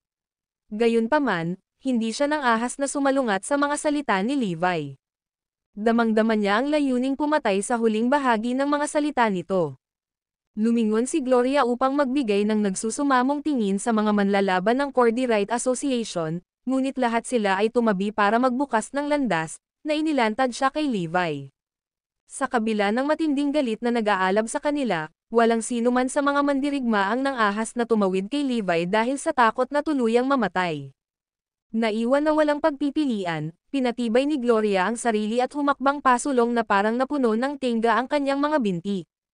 Hindi niya alam kung ano ang susunod na naghihintay sa kanya. Maaaring ito ay kamatayan, o maaaring ito ay isang habang buhay na impyerno. Sariwa pa rin sa kanyang isipan ang naunang kalunos-lunos na pagkamatay ng manlalaban, at takot na takot si Gloria na haantong siya sa katulad niya. Ang mga 12-dosenang metro patungo kay Levi ay parang nilakbay ni Gloria ang kalahati ng mundo. Bilisan mo, you're wasting my time, udyok ni Levi. Halos kumawala ang mga luha sa mga mata ni Gloria, at muli niyang nilinggan si Nister at ang iba pa. Nako, tumalikod silang lahat, halatang walang balak na tulungan siya. Sa wakas, pagkatapos ng 15 minuto, huminto si Gloria sa harap ni Levi. Sa hindi malamang dahilan, nakaramdam siya ng pagkakilala nang tumingin siya sa mukhang ordinaryong magnanakaw. Dahil hindi mo makontrol ang iyong bibig, kailangan mong bayaran ang presyo para dito. Nandito ako ngayon para kolektahin ang interes. Nang dumaan ang mga salitang iyon sa mga labi ni Levi, napansin ni Gloria ang isang malabong anyo ng palad na dumadaloy sa kanya. Instinctively, sinubukan niyang iwasan ito, ngunit parang pinipigilan ang mga paa niya. Ang paglipat ng kahit isang pulgada ay imposible. Smack! Sinampal ni Levi ang kanang pisngi ni Gloria. Agad na lumitaw ang isang dagwang bakas ng kamay, at namumula ang kanyang pisngi. Ang koalon ng simetria ay nakakaabala sa akin. Sa sandaling iyon ay umalangaw-ngaw sa hangin, naramdaman ni Gloria ang isang mainit na kirot sa kanyang kaliwang pisngi. Smack! Ang kontrol ni Levi sa kanyang sampal ay natiyak na halos pareho ang pamamaga ng magkabilang pisngi. Mukhang ayaw mo pang sumuko. Aba, sasampalin pa kita. Smack, smack, nakatingin pa rin sa akin. Smack, smack, smack. Sinampal ni Levi ng 100 beses si Gloria hanggang sa mapupunit na ang balat sa kanyang pisngi. Patuloy na umaagos ang dugo mula sa sulok ng kanyang bibig, at mukha siyang miserable. Matapos ang tila walang hanggan, nakita ni Gloria ang mga bituin sa kanyang harapan habang umiikot ang mundo sa kanya. Namanhid din ang mukha niya. Mawala ngayon. Tuluyan nang tumigil si Levi sa paghampas kay Gloria. Bumaling siya sa iba pang Cordy Right Association at sinabing, huwag mag-atubiling sumulong kung hindi kayo nasisiyahan dito. Namayani ang katahimikan sa kwarto. Napatikip ang bawat isa sa kanilang mga bibig sa takot na mapuko ang galit ni Levi. Ang video na ito ay edited by Urban Storytelling. Kabanata 411 sa buong lakas. Habang tinatitigan ni Nister at ng iba pang matatanda ang punit at dagwang pisngi ni Gloria, lalo silang nakaramdam ng matinding hinanakit. Parang sinampal din sila ni Levi at nag-iwan ng nakakatusok na sensasyon sa kanilang mga mukha. Walang alinlangan na inilabas ito ni Levi sa buong Cordy Right Association, ngunit sa kabila ng galit ng lahat, walang nang-ahas na magbitaw ng salita. Dahil walang tutol, aalis na ako, sabi ni Levi habang tumalikod at humakbang paalis. Siyempre, hahayaan ko si Floyd na magkaroon ng karangalan na patayin si Gloria. Ngayon lang ako pumunta dito para turuan siya ng leksyon. Ang swerte niya lang na nagkaroon ako ng oras sa mga kamay ko. Ha! Nang mawala si Levi sa kanilang paningin, naglabas ng galit si Nister at iba pa. Sobra na ang B***starred na yan. Sa tingin ba niya ay hindi gagantay ang Cordy Right Association? How dare he hit Gloria in front of us? Kailangan nating ibalik ang pabor ng 10 ulit. Kapag nahuli na natin ang magnanakaw, isinusumpa ko na gagawin kong impyerno ang buhay niya. Habang ang lahat ay patuloy na nagsusungit kay Levi, mabilis na iniulat ni Nister ang pangyayari kay Albert. Bumalik sa Willowbanks Cordy Right Association, si Albert ay nagalit nang matanggap ang balita. Dugong H**L. Samobra na ang sa asterisk mabag na iyon. Paano magkakaroon ng katayuan ang Cordy Right Association sa Kenfort kung hindi natin siya aalisin? Siya fumed bago gumawa ng isang mabilis, huling desisyon. Oras na para lumabas ng buong lakas para patayin ang magnanakaw. Kung sino man sa Prime Association ang maglalakas loob na pigilan tayo, tatanggalin din natin sila. Sa sandaling inilabas ang utos, lahat sa Willowbank ay kumilos. Dahil ang club na dati niyang ipinadala ay dumanas ng lubos na pagkatalo, alam ni Albert na mas malaki ang tsansa niyang manalo kung pakilyusan niya ang lahat ng kanyang tropa at libu-libong mga elite mula sa Cordy Right. Punong tanggapan ng asosasyon. Determinado na durugan ang magnanakaw hanggang magkawatak-watek, ang Sea of Stars Guild ay kaagad na sumang-ayon na ipapadala ang lahat ng kanilang pinakamahusay na mandirigma, habang ang Tenebrous Sky Division ay nangako na mag-deploy ng daan-daang libong elite. Ang malalaking sekta tulad ng Draco Tigress Order at Divine Blade Sect, na naging biktima ng magnanakaw noon, ay hindi rin nag-aksaya ng oras sa pagpapadala ng kanilang pinakamahusay na tropa para mag-higanti. Hindi na kailangang sabihin, ito ay isang kaguluhan ng aktibidad dahil hindi mabilang na malalaki at maliliit na sekta ang sumugod sa Willowbank upang hintayin ang kanilang mga order. Stomp, stomp, stomp. Hindi nagtagal, daan-daang libong mga elite mula sa Tenebrous Sky Division ang natipon at sabay-sabay na nagmamarcha. Ang kanilang dumadagandong na yabag ay halos magdulot ng pagyanig sa buong base. Gayunpaman, ang higit na kahanga-hanga ay ang 10 berdeng nakabaluti na sasakyan sa gitna ng pormasayon, malamig na kumikinang habang umaasenso ang mga ito. Nakamount ang mga hanay ng tila mga rocket launcher sa ibabaw ng mga sasakyan, ang kanilang mga itim na bar aisles ay nakaturo pasulong at punong-puno ng isang bagay na makintab. Kung titingnan ng malapitan, malalaman na ang makintab na bagay ay walang iba kundi ang matatalas na ulo ng mga sibat. Ang material ng mga sibat ay maaaring isang misteryo, ngunit mula sa malayo, hindi may kakaila na ang mga ito ay mukhang perpekto, pinong-tonong mga sandata. Sa nangyari, ang mga nakabaluti na sasakyan ay angkop na pinangalanang Caro ng Diablo, at ang mga sibat sa mga bar aisles ay ang pinakahuling sandata na ginawa mula sa pinakamagagandang materyales. Pinakamaganda sa lahat, ang mga Array Master ay nag-set up ng isang formation para sa mga sasakyan, na mas mahusay sa kanila na gumana sa pamamagitan ng paggamit ng kapangyarihan ng universo. Sa ganoong paraan, ang mga sibat, na nakamamatay na, ay magagawang ilabas ang buong potensyal ng kanilang sukdulang lakas ng sandata. Sa tuwing ang isang armored vehicle ay na-activate, ito ay magpapakawala ng 100 sibat ng sabay-sabay, at kahit na ang mga may pinakamataas na antas ng cultivation ay hindi makaiwas sa kanilang lahat. Dito, ang mga sibat ay napuno ng isang banal na aura na nagbigay sa kanila ng isang tiyak na antas ng kakayahan sa pagsubaybay, na ginagawang mas mahirap para sa mga kaaway na makatakas pagkatapos na may lock ang mga sasakyan.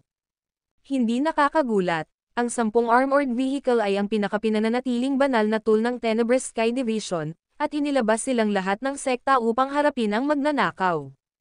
Isang bagay ang sigurado, ang mga nakabaluti na sasakyan ng Devil's Chariot, kasama ang daan-daang libong piling tropa ng Tenebrous Sky Division, ay higit pa sa sapat para lipulin ang anumang malaking sekta. Ang ibang mga sekta ay agad na nagpadala ng kanilang cream of the crop, kung saan ang Draco Tigress Order ay unang nagpakilos sa kanila sa buong club at nangakong ipaghiganti ang Titanium Warriors. Ang video na ito ay edited by Urban Storytelling. Kabanata 4012 saksihan ang kanyang kamatayan. Hindi na madaig, ang mga pinuno ng Battle Tiger Tribe, masyadong, ay lumabas ng buong puwersa. Kung tutuusin, nagising ang kanilang dugo, at naririnig ng isa ang mahinang dagandong ng tigre sa bawat galaw nila. Sa madaling salita, ang kanilang lakas sa pakikipaglaban ay naging tunay na kahanga-hanga. Agad na pinamunuan ng pinuno ng Divine Blade Sect ang 5 elder ng kanyang sekta papunta sa larangan ng digmaan, na may mga komplikadong sword formation na lumilitaw sa itaas ng kanilang mga ulo habang naglalakad sila. Sa hitsura nito, malinaw na naperpekto nila ang kanilang paglilinang sa espada. Siyempre, ang lahat ng iba pang mga sekta ay ginawa ang parehong sa pamamagitan ng pagpapadala ng kanilang mga elite. Paanong hindi sila kapag ibinahagi nila ang karaniwang layunin na patayin ang magnanakaw para makaganti? Para naman sa kampo ni Blythelord, medyo mabilis silang naging matatag pagkatapos ng kanilang huling pagkatalo at naghalal ng bagong pinuno.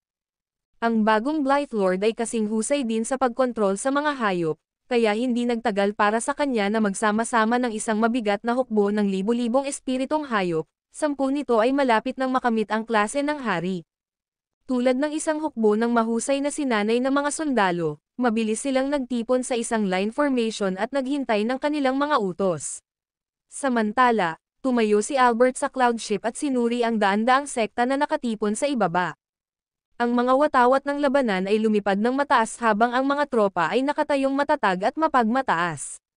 Ang buong lugar ay napuno ng isang matinding, nakamamatay na aura. Patayin ang magnanakaw. Magiging atin ang paghihiganti. Dumagundong si Albert, umalingaw-ngaw ang kanyang boses sa pandinig ng lahat. Patayin ang magnanakaw. Magiging atin ang paghihiganti. Patayin ang magnanakaw. Magiging atin ang paghihiganti. Ang ilang mga mandirigma mula sa iba't ibang mga sekta ay sabay-sabay na sumigaw, ang kanilang mga galit na dagandong ay pumupuno sa kalangitan at naging madilim. I-set out. Kasunod ng utos ni Albert, kumilos ang kalyadong hukbo at nagsimulang magmarcha patungo sa Light Spring. Naturally, ang tanawin ng alyansa na nagmamadaling palabas ng Willowbank ay naging sanhi ng maraming mga mandirigma mula sa mga nakapaligid na lugar upang tumingin sa pagkamangha. Ang ilan sa kanila ay lubos na naguguluhan, kaya ang mga nakakaalam ay kailangang punan ang mga ito. O, kaya papatayin nila ang magnanakaw na iyon. Bakit mag-assemble ng nakakatakot na lineup, pero, hindi ba si Mr. Fitzgerald ay gumagawa ng bundok mula sa molehill? Hindi ako makapaniwala na naideploy pa ng Tenebrous Sky Division ang kanilang mga Devil's Chariot armored vehicles. Iyan ang mga banal na tool na ginamit upang harapin ang mga nangungunang mandirigma. Eksakto, maging si Blythelord ay nagpadala ng kanyang espiritong hukbo ng hayop. Sa hitsura nito, mayroong hindi bababa sa 10 hayop na malapit sa pagkamit ng klase ng hari. Sa palagay ko ang hukbo ng espiritong hayop na ito lamang ay sapat ng malakas upang lipulin ang 3 hanggang 5 malalaking sekta.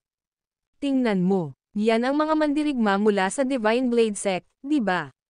Mayroon pa silang mga porma sayon ng espada na umaaligid sa kanila habang naglalakad sila, iyan ang marka ng isang manlalaban na nakamit ang pinakamataas na antas ng swordsmanship. Nako, pati ang Battle Tiger Tribe ay sumali sa laban. Wala akong duda na lahat sila ay nagtataglay ng hindi kapani-paniwalang galing sa pakikipaglaban. Kung hindi, hindi natin maririnig ang pag-ungol ng tigre kapag naglalakad sila. Layuan natin sila. Mukhang seryoso ang Cordy Right Association sa pagkakataong ito, at sigurado akong papatayin nila ang sinumang hamarang sa kanila. Nagpatuloy ang pag-uusap ng mga tao sa isa't isa, ngunit walang nang ahas na lumapit dahil natatakot sila na baka sila ay mahuli sa labanan. Samantala, si Gloria, na hindi pa rin nakaka-get over kung paano siya sinampal ni Levi, ay sumama kaagad sa mga nanood nang makatanggap siya ng balita. Nang makita niya ang nakakabighaning lineup na ipinadala ng alyansa, ang hinanakit niya kanina ay mabilis na napalitan ng saya. Ha! Tingnan natin kung paano tatakasan ng hamak na tulisan ang pag-ataking ito. Paano kung makapangyarihan siya? Dahil sa pinagsama-samang lakas ng hukbong ito, hindi na siya makakalabas dito ng buhay, bulong ni Gloria sa sarili habang nakakunot ang kanyang mga labi. Nako, hindi sinasadyang nahila niya ang isa sa mga sugat na malapit sa kanyang labi, dahilan para mapangiwi siya sa sakit. Hindi na kailangang sabihin, iyon lamang ang nagpatindi sa kanyang bitterness kay Levi. Sa pagkakataong ito, makikita ko kung paano namatay ang magnanakaw sa aking sariling mga mata. Galit na ungol ni Gloria. Dahil doon, sinimulan niyang bumubuntot sa alyansa mula sa malayo, determinadong masaksihan ang buong proseso ng pagkatalo at pagkapatay ng magnanakaw. Kung may pagkakataon, malugod ko pa ring tapusin ang buhay ng magnanakaw gamit ang sarili kong mga kamay. Ang paghihiganti ay magiging akin. Kasabay nito, si Sylvan, na nasa Light Spring, ay nakakuha din ng balita. Sa katunayan, marami na siyang na-deploy na impormante para panoorin ang bawat galaw ng Cordy Right Association mula nang magpasya ang Prime Association na pumanig kay Levi. Salamat sa patuloy na daloy ng impormasyon, alam niyang pinagtitipon ni Albert ang mga tropa kahit na nangyari ito. Gayunpaman, ito ay hindi hanggang sa narinig ni Sylvan ang tungkol sa kabuoang lakas ng alyansa na siya ay naging lubos na tulala. Oh, shitty. Napahamak na tayo. Hindi ako makapaniwala na nailabas ng Cordy Right Association ang lahat ng malalaking baril nila. Nag-aalalang bulong niya. Walang paraan na sumuko sila ng walang laban. Ang video na ito ay edited by Urban Storytelling. Kabanata 4013 Slim Odds ng Panalo. Dahil alam niyang napakalakas ng mga sekta na tinipon ng Cordy Right Association, napakunot ang noo ni Sylvan bago bumaling sa kanyang pinagkakatiwalaang aide. Dalhin mo agad dito ang mga matatanda sa Prime Company. May importante tayong pag-uusapan. Hindi nagtagal, ang mga matatanda mula sa Prime Company ay nagmamadaling lumapit at mabilis na napansin na may mali nang makita nila ang malungkot na mukha na si Sylvan. Mr. Weber, may nangyari ba? Tanong ng isa sa mga matatanda. Tumanggaw si Sylvan at sinabi sa kanila ang lahat ng nalalaman niya. Ang mga matatanda, masyadong, namula ang mukha ng mapagtanto ang kabigatan ng sitwasyon. Sa pagpapadala ng Cordy Right Association ng napakalakas na alyansa para gumanti kay Levi, kahit ang buong Prime Company ay hindi magkakaroon ng pagkakataong manalo. Kaya rin hindi ko na-inform si Mr. Garrison. Kapag nalaman niya yon, sigurado akong siya ang magkukusa para umatake, napabuntong hininga na sabi ni Sylvan. Nakakalungkot, duda ako na magagawa natin ang lahat para maibalik ang sitwasyon. Tumanggo ang mga matatanda ng Prime Company bilang pagsang-ayon. Matapos ang paraan ng paglusob ni Levi sa Cordy Right Association upang sampilan si Gloria, alam ng lahat kung gaano siya kawalang ingat. Masasabi pa nga na ang pagpaparusa kay Gloria para ipahiya si Nister at ang dalawa pang matatanda ang mismong nag-trigger ng Ultimate Showdown. Kung tutusin, naunang pumasok si Sylvan para mamagitan sa sitwasyon at matagumpay na nakumbinsi si Nister at ang iba pa na umatras. Kung siya ay nagdaos ng isa pang round ng negosasyon at nagbahagi ng kinakailangang kabayaran, ang buong usapin ay naayos ng walang sagabal. Ano ang iyong mga plano, Mr. Weber? Ang isa sa mga matatanda ay nag-pipe up. Kailangan nating gawin ang lahat para mapanatiling kalmado si Mr. Garrison. Hanggat hindi siya umaatake, baka may pagkakataon pa na maibalik ang mga bagay-bagay, sagot ni Sylvan pagkatapos magmuni-muni. Gayunpaman, wala pa akong naiisip na konkretong plano. Dahil sa kapangyarihan ng alyansa, Natatakot ako na hindi natin maitago ang balita sa kanya ng matagal. Tulad ni Sylvan, ang iba pang matatanda ng Prime Company ay nag-aalala at walang magawa. Ang pag-iisip na harapin ang gayong kakilakilabot na hukbo ay sapat na upang takutin sila sa kanilang mga talino. Isang mahabang buntong hininga na naman ang pinakawalan ni Sylvan. Kung hindi natin ito hahawakan ng maayos, maaaring wakasan ang Prime Association. Gaya ng hinulaan ni Sylvan, hindi nagtagal bago nakarating sa tainga ni Sherriette ang balita tungkol sa makapangyarihang hukbo ng Cordy Wright Association. Nabasa rin ni Larissa ang balita sa kanyang aparato sa komunikasyon, at ang dalawang babae ay agad na pumuti ng isang sheet. Gaano man kalakas si Master, hindi niya kakayanin ang ganoong kalakas at pinagsama-samang pag-atake. Sabi ni Larissa na nanginginig ang boses. Mula sa kanyang mga araw bilang isang Empyrean sa Eclipse, sapat na ang kanyang nakita upang malaman na ang alinman sa mga nangungunang sekta sa Cordy Wright Association ay madaling paksain ang Eclipse. Ang Tenebrous Sky Division, halimbawa, ay nangangailangan lamang ng 30,000 elite at kanilang Devil's Chariot Armored Vehicle upang magdulot ng matinding pagkatalo sa tatlong malalaking sekta. Ang katotohanan na sila ay nagpakilos na ngayon ng higit sa 100,000 elite at 10 Devil's Chariot Armored Vehicle ay nangangahulugan na nilayon din nilang alisin ang Prime Association. Noon, nanginginig na rin si Sherriette na parang dahon. Kahit na hindi siya makamundo gaya ni Larissa, natatansya pa rin niya ang kapangyarihan ng alyansa batay sa dami ng mga tropang umatake sa Astralune Sect kanina. Itago natin ito kay Lord Garrison pansamantala. Bulong ni Sherriette. Sa kabila ng pagiging nasa parehong pahina ng kanyang kaibigan, mabilis na idinagdag ni Larissa, gaano katagal natin ito may tatago sa kanya. Alam ng dalawang babae ang ugali ni Levi, at kung malaman man niya ang tungkol sa nalalapit na pag-atake, walang duda na lalaban siya hanggang kamatayan. Iyon ay sinabi, ano ang mga pagkakataon ng Levi at Prime Association na manalo laban sa mabigat na alyansa. Kahit na magagamit ni Levi ang kanyang mga kakayahan upang makatakas, ito ay lubos na hindi malamang na ang kanyang mga nasasakupan ay magiging kasing swerte. Ang Prime Association, ay maaaring nasa matinding panganib. Sa pag-iisip na iyon, si Larissa at Sherriette ay mas nalugmok sa kawalan ng pag-asa. Ang video na ito ay edited by Urban Storytelling. Kabanata 414 na Enjoy the Moment. Maya-maya lang, isang malakas na tawa ang umalangaw-ngaw, na naging dahilan para tumalon sa takot sina Larissa at Sherriette. Ano ang dapat ikatakot? Dadalhin natin ang ating mga kaaway sa pagdating nila. Kahit gaano karaming tropa ang ipadala ng Cordy Wright Association, papatayin ko silang lahat gamit ang aking espada. Sa sobrang takot nila, ang taong nakatayo sa likuran nila ay walang iba kundi si Levi. Panginoong Garrison. Guro. Nang makita kong gaano kapanik ang dalawang babae, humagalpak ng tawa si Levi. Narinig ko na ang balitang pinag-uusapan ninyo. Hindi ito nakakatakot gaya ng iniisip mo. Pagkatapos ng lahat, ang Cordy Wright Association ay wala sa akin. Guro, ang Cordy Wright Association ay nagpadala ng napakalakas na mga sekta sa pagkakataong ito. Ang kanilang pinagsamang kapangyarihan ay hindi bababa sa 10 beses na higit pa kaysa sa naranasan natin noon. Hindi natin sila pwedeng maliitin. Tama, Lord Garrison. Narinig ko na ang Devil's Chariot Armored Vehicle ay partikular na idinisenyo ng Tenebrous Sky Division para lipulin ang mga nangungunang elite. Sa pagnanais na baguhin ni Levi ang kanyang isip, ang dalawang babae ay sadyang naglagay ng labis na takot sa kanilang mga boses hanggat maaari. Si Levi, gayunpaman, ay nanatiling hindi nabigla.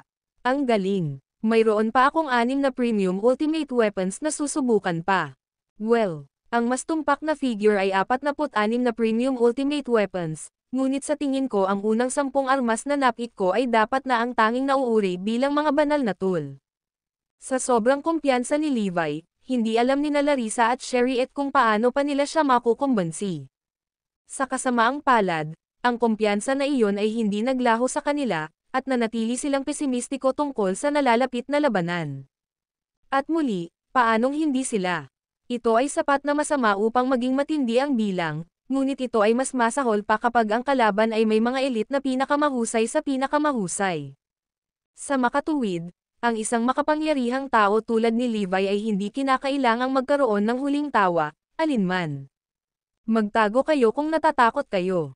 Huwag kang hamarang sa daraanan ko, pagmamaktol ni Levi. Hindi ako aalis, Lord Garrison. Sa tabi mo ako lalaban. Hindi rin ako magtatago, Master. At worst, sabay tayong mamamatay. Bagamat tumayo at matatag sina Larissa at Sherriette, sa kaibuturan nila, alam nilang wala silang ibang pagpipilian. Sa kanilang pananaw, baka may pagkakataon pa silang mabuhay kung mananatili silang malapit kay Levi. Kung tumakas sila, gayunpaman, walang alinlangan na maabot nila ang kanilang wakas. Pagkatapos ng lahat, kung ito man ay Astralune Sect, Eclipse, o iba pang mas makapangyarihang sekta, walang makakalaban sa mabigat na alyansa ng Cordyrite Association. Mas katulad niyan, nag-pipe up si Levi. Sa lahat ng katapatan, ang kanyang pagtitiwala ay hindi ganap na walang batayan, lalo na't nakuha na niya ang diwan ng lakas ng Cordyrite Association pagkatapos ng kanilang nakaraang laban. Pinamunuan niya si Thunder Killin sa kampo ng kalaban, at kahit na hindi na ilalabas ang kanilang buong kapangyarihan, madali pa rin nilang napatay ang dalawang makapangyarihang paksayon. Maya-maya lang ay umalangaw-ngaw ang boses ni Sylvan. Sa wakas nahanap na rin kita, Mr. Garrison. May kailangan ka ba sa akin? Sagot ni Levi habang nakatingin sa nagniningning na lalaki.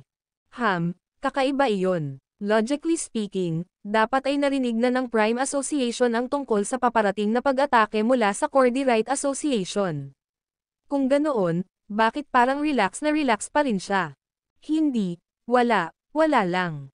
Masama lang ang pakiramdam ko na hindi kita nabigyan ng maayos na pagtanggap kahit kanina pa kayo nasa Light Spring, sinserong sabi ni Sylvan. Kaya ako naparito para imbitahan ka sa aking Immortal Manor. Sana hindi mo ako tatanggihan. Sandaling natigilan si Levi bago napangiti ang mga labi. Hindi ba dapat naghahanda ka para sa isang labanan, Mr. Weber? Kumusta ka pa rin sa mood na ihatid ako sa lugar mo? Oh, baka nagbibiro ka, Mr. Garrison. Sagot ni Sylvan sabay buntong hininga. Ang labanan sa alyansa ng Cordyrite Association ay hindi maiiwasan, kaya paano ako hindi mag-aalala? Gayunpaman, alam ko rin na walang anumang panghihikayat na magbabago sa iyong isip tungkol sa paghihiganti. Imbes na magalit ka, mas gugustuhin kong hayaan na lang ang kalikasan. At saka, nakita ko na kung ano ang kaya mo, Mr. Garrison. Hanggat ay deploy namin ang lahat ng manlalaban ng Prime Company para suportahan ka, sino ang magsasabing hindi kami magkakaroon ng pagkakataon? Dahil mas marami o mas mababa pa nating matukoy ang kahihinatnan, bakit hindi maglaan ng ilang oras upang tamasahin ang sandali? Sa pagiging sinsero at prangka ni Sylvan, halos hindi naghinala si Levi nang pumayag siya sa imbitasyon. Ang video na ito ay edited by Urban Storytelling. Kabanata 4,015 Sinaunang Formasayon. Isang bagay ang sigurado, ang galing ni Sylvan sa pag-arte ay top-notch, at kahit si Levi ay walang napansing mali. Siyempre, ang pangunahing punto ay ang kanyang paliwanag ay matino at nakaayon sa gustong marinig ni Levi. Ladies, mangyaring sumama. Bulalas ni Sylvan bago ang biglaang pag-ungol ay muntik na siyang mapatalon mula sa kanyang balat. Nang lumingon siya, nakaharap niya ang isang galit na si Thunder Killin, bumubulusok ang mga butas ng ilong na parang sinusubukan nitong magtanong, bakit hindi mo ako iniimbitahan? Espesyal akong naghanda ng masarap na spread para sa iyo, Thunder Killin.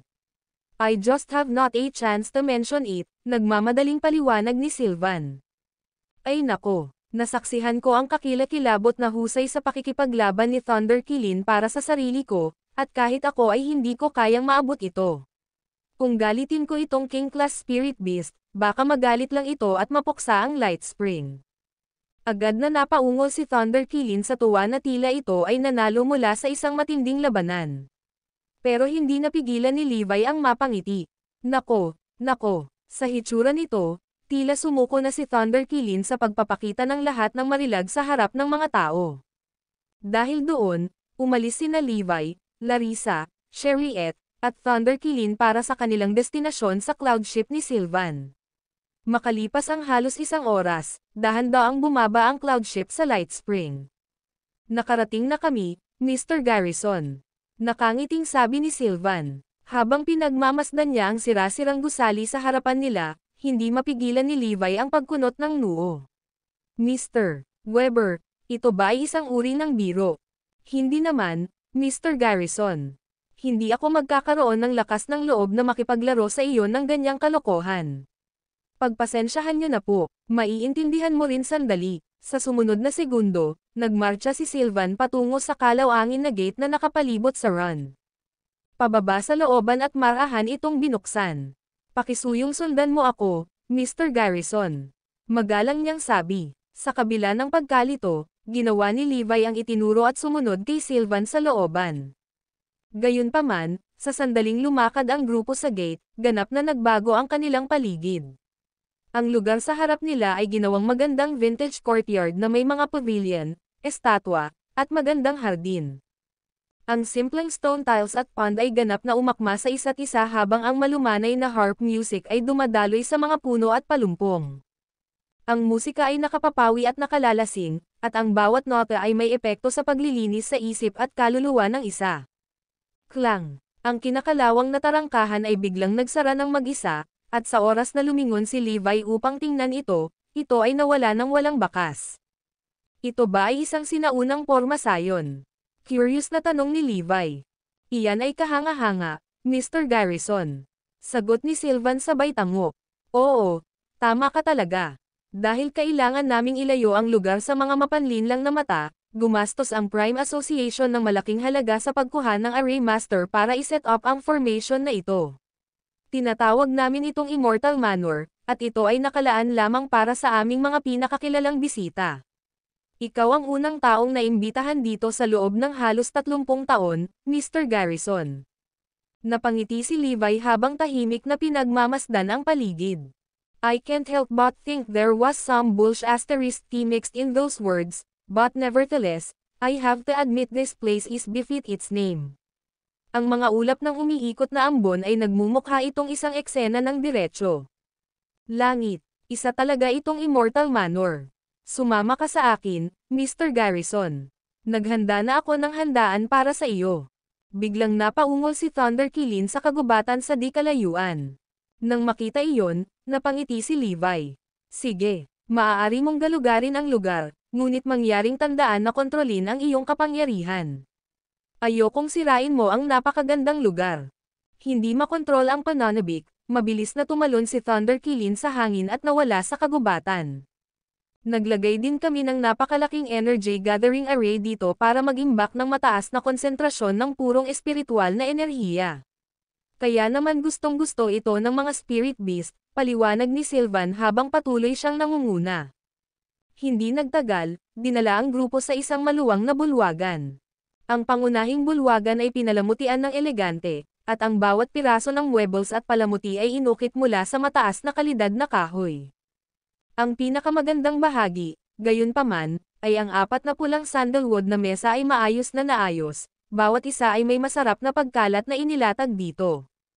Everyone, please take a seat, magiliw na sabi ni Sylvan.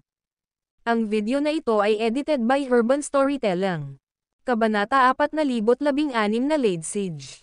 Walang pagdadalawang isip na umupo si Levi sa main table habang si Larissa at Sherriette ay nakaupo sa magkabilang gilid niya. Hindi kumpleto ang isang piging kung walang libangan. Kunin mo rito si Pristine para tumugtog ng alpa para sa atin, sabi ni Sylvan sa kanyang nasasakupan. Agad na umalis ang huli sa pangunahing bulwagan, at hindi nagtagal ay pumasok ang isang dalagang nakaputing damit na may dalang alpa. Pagbati, G. Garrison at G. Weber. My name is Pristine, aniya, ang kanyang boses ay napakatamis at banayad na nagbibigay ng ngiti sa mga mukha ng lahat. Mr. Si Garrison, Pristine ang nag-aabang ng music hero ng Prime Association, at mahusay siya sa pagtugtog ng alpa.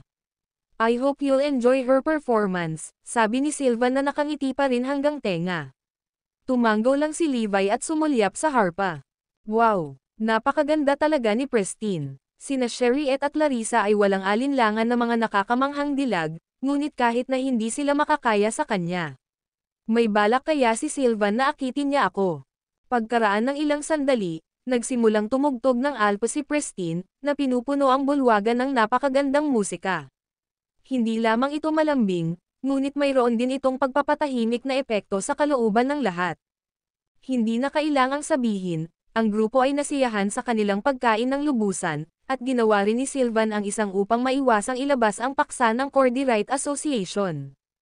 Sa nangyari, inimbitahan ni Sylvan si Levi sa Immortal Manor sa utos ng punong tanggapan ng Prime Association. Nang una nilang malaman ang tungkol sa hukbo ng Cordy Wright Association, ang Prime Association ay agad na bumagsak at tinalakay ang pinakamahusay na mga hakbang sa pagkontra. Sa huli, nagpasya silang lahat na lihim nilang protektahan si Levi. Gayunpaman, alam ni Sylvan ang ugali ni Levi at alam niyang walang paraan na maibabahagi niya ng direkta ang plano sa huli. Kaya, ang isang mas mahusay na nawala ay ang akitin niyang palayo sa isang imbitasyon sa Immortal Manor. At saka, hanggat sinsero ang tunog ni Sylvan, hindi mapupukaw ng plano ang mga hinala ni Levi. Sa totoo lang, ang Immortal Manor ay isang lihim na base na itinayo ng punong tanggapan ng Prime Association at pangunahing ginagamit ng mga miyembro na lubhang madalas ng tagwan. Sa makatuwid, hindi nagsisinungaling si Sylvan nang sabihin niyang si Levi ang unang taong naimbitahan sa loob ng 30 taon. Higit pa rito, ang tunay na layunin ng Energy Gathering Array ng Immortal Manor ay putulin ang lahat ng pakikipag-ugnayan sa labas ng mundo. Kahit na dumating ang mga malalakas na cultivator sa Light Spring, hindi mararamdaman ng magkabilang partido ang pagbabago-bago ng enerhiya ng isa't isa. Maaari kayong manatili dito at magsakapan samantala, Mr. Garrison. Pagkatapos ng lahat, kailangan mong nasa pinakamahusay na kondisyon para sa labanan, mungkahi ni Sylvan. Para sa aking sarili, kailangan kong kunin ang mga manlalaban ng Prime Association na mag-set up ng isang defensive formation, kaya natatakot ako na hindi makakasama kita sa mga susunod na araw. Tumango si Levi. Oo, ganyan dapat ang reaksyon ni Sylvan sa paparating na laban. Sa anumang kaso, ang Immortal Manor ay mayroong maraming mga enerhiya, na ginagawa itong perpektong lugar upang linisin. Walang dahilan para tanggapin ko ang alok niya. Nang mapagtantong wala pa ring pinaghihinalaan si Levi, tahimik na nakahinga ng maluwag si Sylvan. Saglit niyang pinagpatuloy ang pakikipag-chat sa una bago tuluyang umalis. Katulad noon, si Levi, Larissa, Sherriette, at Thunder Kilin ay nanatili sa Immortal Manor. Ang pinakamasaya sa kanilang lahat ay walang iba kundi si Thunder Kilin. Ito ay ginawa ang sarili sa bahay at nagkakaroon ng oras ng kanyang buhay lumilipad at pransang tungkol sa. Sa sandaling umalis si Sylvan sa Immortal Manor, nagsimula siyang maghanda para sa labanan. Bagamat napagdesisyonan na nila na sisimulan nila ang mga negosasyon sa Cordy Wright Association, kailangan pa ring maghanda para sa pinakamasama.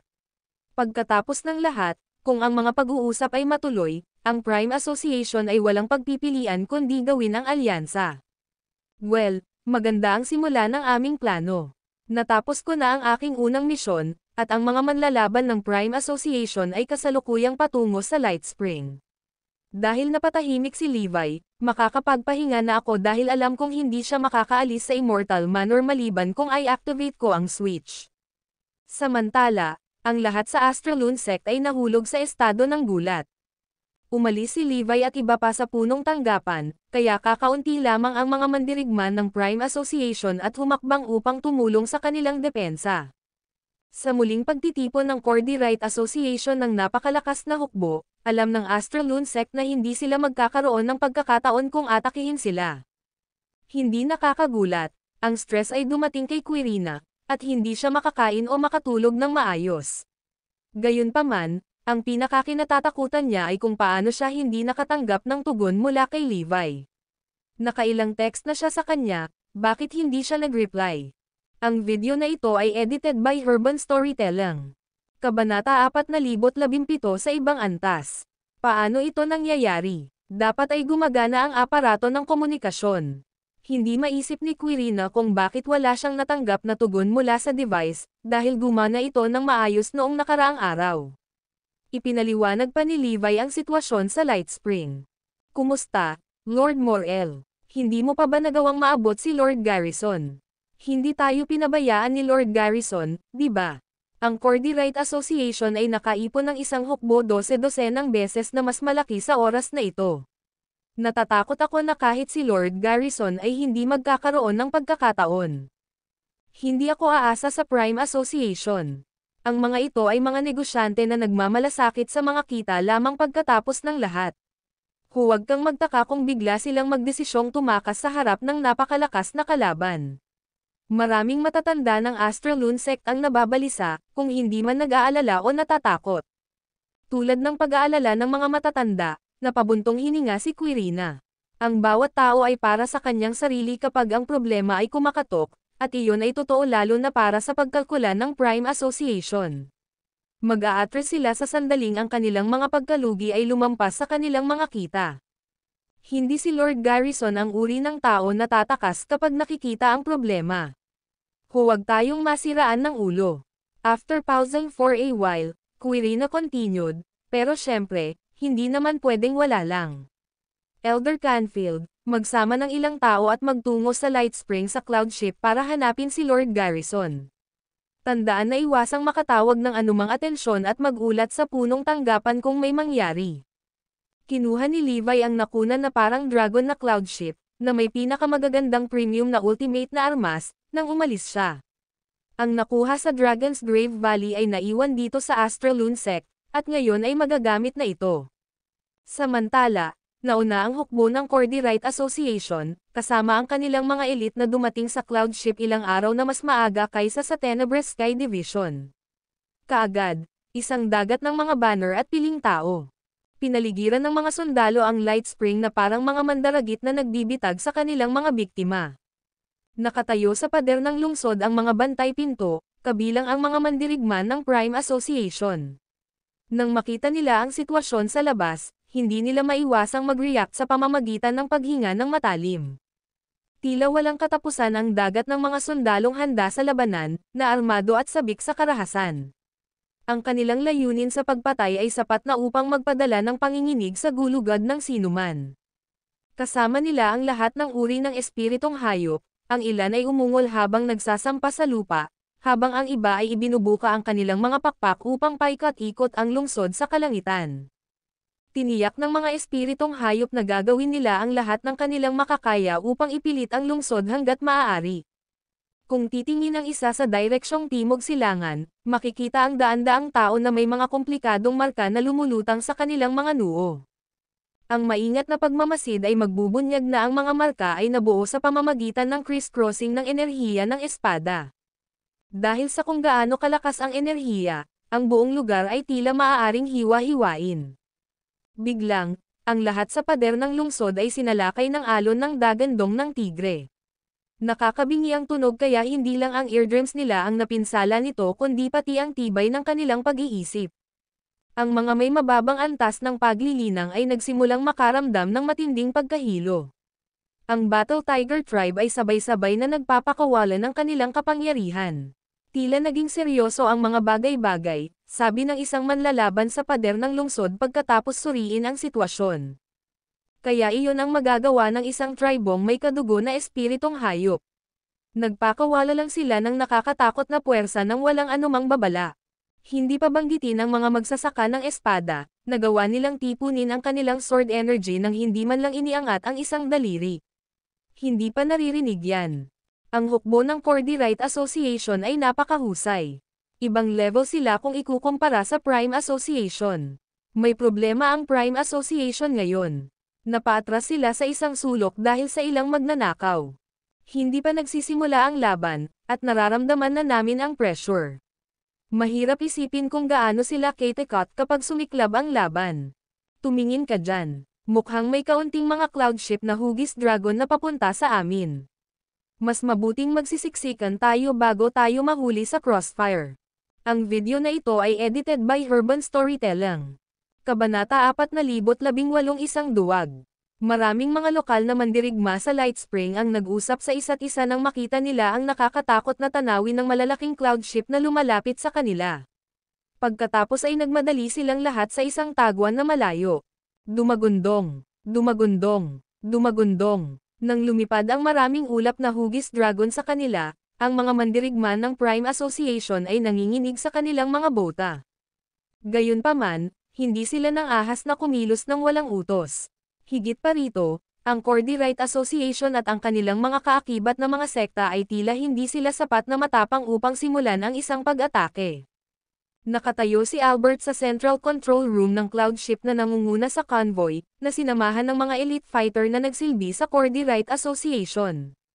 Sa sandaling iyon, lahat sila ay naglalabas ng kanilang lakas upang hanapin ang aura ni Levi sa Light Spring.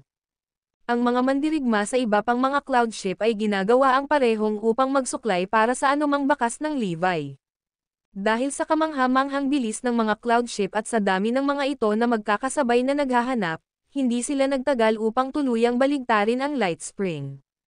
Gayunpaman, hindi nila mahawakan si Levi. Wala sa Light Spring ang magnanakaw, pagtatapos ni Albert. Matapos bumalik ang 12 ng mga cloud ship sa mga kampo sa labas ng Light Spring, agad na hinarap ni Albert ang mga mandirigma ng ibang sekta. Sa tingin ko, nagtago ang magnanakaw dahil alam niyang hindi siya magkakaroon ng pagkakataon pagkatapos matuklasan kung gaano tayo kalakas. Sa palagay ko hindi siya ganoon kahanga. Tama ka, narinig ko na siya ay mayabang na parang leon, hindi man lang niya sineseryoso ang Cordyrite Association. Nakakatuwa kung paano siya nagiging duwag. Hindi naman natin lubos na masisisi ang lalaki sa kanyang kayabangan.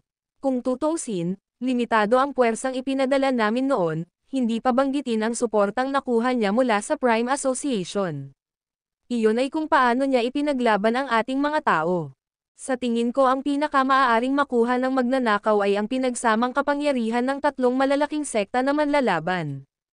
Tama na. Kung hindi dahil sa tulong ng Prime Association, malamang na hindi siya magiging katapat ng 10,000-man Tenebrous Sky Division Army. Siya ay sapat na matalino upang malaman kapag siya ay wala sa kanyang lalim. Ako rin, magtatago kung ako ang nasa sapatos niya. Nagtawanan ang mga tao nang marinig iyon. Ang mga miyembro ng mga sektang ito ay nababalisa dahil marami sa kanilang mga mandirigma ay bumalik na ang kanilang mga buntot sa pagitan ng kanilang mga binti. Gayunpaman, nang maglaon ay nakumbinsi sila na ang kanilang kaaway ay hindi kasing takot gaya ng iniisip nila. Ang magnanakaw ay wala sa harap ng ating ganap na kapangyarihan. Ano ang susunod nating gagawin, Mr. Fitzgerald? Dapat ba nating lipulin ang Prime Association? Magalang na tanong ng isang tao. Pagkatapos ng ilang sandali ng pag-iisip, sumagot si Albert, ang pangunahing layunin natin ngayon ay patayin ang magnanakaw. Tulad ng para sa Prime Association, hindi na kailangan para sa direktang salungatan sa kanila sa ngayon. Pagkatapos lamang napatayin ang magnanakaw ay gagawin natin silang magbayad para sa pagpanig sa kanya. Pagsisisihan nila ang araw na ginawa nila ang desisyong iyon. Dahil wala sa Light Spring ang magnanakaw, diretso kaming pupunta sa Astraloon Sect at papawiin ang hamak na sekta na iyon. I'm sure magpapakita na siya. Mabilis na tumango ang lahat bilang pagsang-ayon matapos makinig kay Albert. Mr. Fitzgerald, ang pinuno ng Light Spring branch ng Prime Association, Sylvan Weber, ay humihiling na makipagkita. Gusto daw niyang pag-usapan ang kondisyon para maprotektahan ang magnanakaw, biglang ulat ng isang subordinate. Nanunuya si Albert, sineseryoso ba ng isang branch leader ng maliit na hangganang lungsod na ito na karapat-dapat siyang makipag-usap sa akin? Sabihin mo kay Silva na magpadala man lang sila ng miyembro ng Council ng Prime Association para makipag-usap sa akin kung gusto nilang makipag-ayos. Hindi siya karapat-dapat. Alisin mo ang lalaking iyon dahil aalis na tayo agad sa Astraloon Sect. Hindi man lang sineryoso ni Albert si Sylvan, pero hindi iyon dahil sa mayabang siya. Nagkaroon nga ng malaking gap sa pagitan ng kanilang mga status. Hindi lamang magkahiwalay ang Light Spring at Willowbank, ngunit ang Cordyrite Association ay mas malaki rin kaysa sa Prime Association. Natural lang na si Albert ay may pakiramdam ng superiority. Dumagundong, dumagundong, dumagundong. Kasunod ng isang alon ng dumadagandong na tunog, daan-daang hugis dragon na mga cloud ship ang pumailanglang sa kalangitan at nag-zoom patungo sa Astraloon Sect. Ang video na ito ay edited by Urban Storytelling. Kabanata 4,019 na Wipeout Astraloon Sect. Mahigit sa 100 cloud ship, na nagsasakay ng higit sa 1,000 ekspertong mandirigma mula sa iba't ibang sekta, ay sumugod sa Astraloon Sect na parang kidlat. Kahit na si Quirina at ang mga miyembro ng konseho ay nakatanggap ng napapanahong mga ulat ng papasok na pag-atake, Sila ay nagpanik pa rin tulad ng isang magsasaka na nakakita ng ulap ng mga balang sa kalangitan. Ano sa mundo ang dapat nating gawin, Lord Morel? Hindi kami makakatakas kahit nagsimula na kaming tumakbo ngayon. Hindi ka pa ba nakarating kay Lord Garrison? Iniulat ng aming mga mapagkukunan na ang mga mandirigma ng Prime Association ay patungo lamang sa amin dahil binaligtad nila ang Light Spring at wala pa ring makitang bakas ng Panginoong Garrison. Kaya si Lord Garrison ay nagtago dahil hindi siya kumpiyansa sa pakikitungo sa kanila. Kaagad, nagkagulo ang mga miyembro ng konseho ng Astraloon Sect, ang kanilang mga mukha ay naging mabangis na parang sementeryo. Napalunok si Quirina sa mga tanong na ibinato sa kanya. Napuno siya ng pagkabalisa at takot tulad ng iba. Kahit na alam ni Quirina na kailangan niyang panatilihin ang kanyang kalmado dahil siya ang acting minister ng sekta, ang gulat sa kanyang mga mata ay malinaw na nagpapakita na siya ay nabigo na gawin ito. Ang mga mandirigma ng Prime Association ay hindi gumagawa ng anumang mas mahusay, para sa kanilang mga mata, masyadong, napuno ng walang anuman kundi kawalan ng kapanatagan. Bagamat nakipag-ugnayan na sila kay Sylvan at nakatanggap ng ilang inside information mula sa kanya, binalaan lang din sila sa napipintong panganib. Alam ng mga mandirigma na nagmamadali ang mga miyembro ng konseho ng punong tanggapan ng Prime Association ngunit hindi ang eksaktong oras ng pagdating. Malalagay sila sa panganib kung magpasya ang mga mandirigma ng Cordyrite Association na sumalakay bago dumating ang mga miyembro ng konseho. Huwag tayong magpanik. Naniniwala ako na nagawa na ni Lord Garrison ang lahat ng kinakailangang pagsasaayos. Masasabi ni Quirina kung gaano hindi kapanipaniwala ang kanyang mga salita. Lalong natakot ang lahat sa halip na gamaan. Bigla silang nakarinig ng boses at natigilan silang lahat. Makinig kayo, mga kapanalig ng tulisan. Lumabas ka at tanggapin ang iyong kamatayan. Hindi mahirap isipin kung gaano kalakas ang taong nagsalita, dahil pinalamig niya ang lahat na parang mga estatwa. Lihim na humanga si Quirina sa nakakakilabot na bilis ng mga ulap na hugis dragon dahil hindi niya inaasahan ang pagdating ng kanyang mga kalaban. Dinala niya ang ilang tao sa pangunahing bulwagan, at nakita niya ang higit sa 100 cloud ship na puno ng mga nakakatakot na mandirigma na umaaligid sa hangin nang marating nila ang tuktok ng pader ng lungsod. Ipalabas mo ngayon ang magnanakaw, kung hindi, magpapaligaw ako sa dugo ng Astraloon Sect, pagbabante ni Albert. Sa puntong iyon, sa sobrang takot ni Quirina ay hindi napigil ang nanginginig ang kanyang katawan. Kahit na hindi niya kilala si Albert, masasabi niyang miyembro ito ng Council ng Cordyrite Association sa paraan lamang ng pagsasalita nito. Mr. Fitzgerald, papunta na ang mga manlalaban namin para makipag-ayos sa iyo, kaya gusto kong hilingin sa iyo na panatilihin ang iyong, bago matapos ang pagsasalita ng Prime Association fighter sa kanyang pangungusap, nakita niya ang isang nakasisilaw na liwanag na kumikislap sa harap ng kanyang mga mata, nagdilim ang lahat. Thud. Bumagsak sa lupa ang patay. Nakakainis. Ngumuso si Albert. Mula sa sandaling ito, papatayin ko ang 10 tao kada 15 minuto hanggang sa magpakita ang magnanakaw. Nang marinig iyon, ang mga tao sa pader ng lungsod ay likas na umatras, sapagkat walang nang ahas na tawagin ang kabulaanan ng lalaki. Bagamat galit na galit ang mga mandirigma ng Prime Association, wala silang ibang pagpipilian kundi ang pigilin ang kanilang mga emosyon kapag nahaharap sa napakalakas na puwersa. Pakiramdam nila ay kumakatok sila sa pintuan ni kamatayan, ang lahat ay sobrang tensyonado na hindi man lang sila ng ahas na huminga ng napakalakas. 15 minuto ang lumipas sa isang kisap mata. Inanunsyo ni Albert, dahil ang magnanakaw ay tila walang pakialam kung mabuhay ka o mamatay, hindi mo ako masisisi sa pagiging malupit. Somebody, patayin mo muna ang 10 miyembro ng Astraloon Sect Council na katabi ng babaeng iyon, utos ni Albert habang nakaturo kay Quirina. Oo, sir. Kasabay nito, isang figure ang sumugod upang isara ang target nito. Agad na nanliit ang mga mag-aaral ni Quirina at ng iba nang maramdaman nila ang pamatay na layunin ng figure. Ang video na ito ay edited by Urban Storytelling. Kabanata 4020 ganap na hindi kailangan.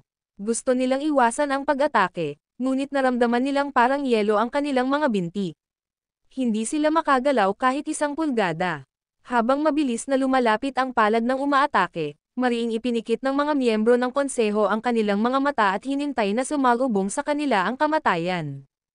Gaano man kagustang tumulong ni Quirina, alam niyang hindi niya magagawa dahil ang target ng umatake ay ang mga miyembro ng konseho, hindi siya. Sa kritikal na sandaling iyon, isang mabigat na puwersa ang biglang tumama mula sa timog silangan.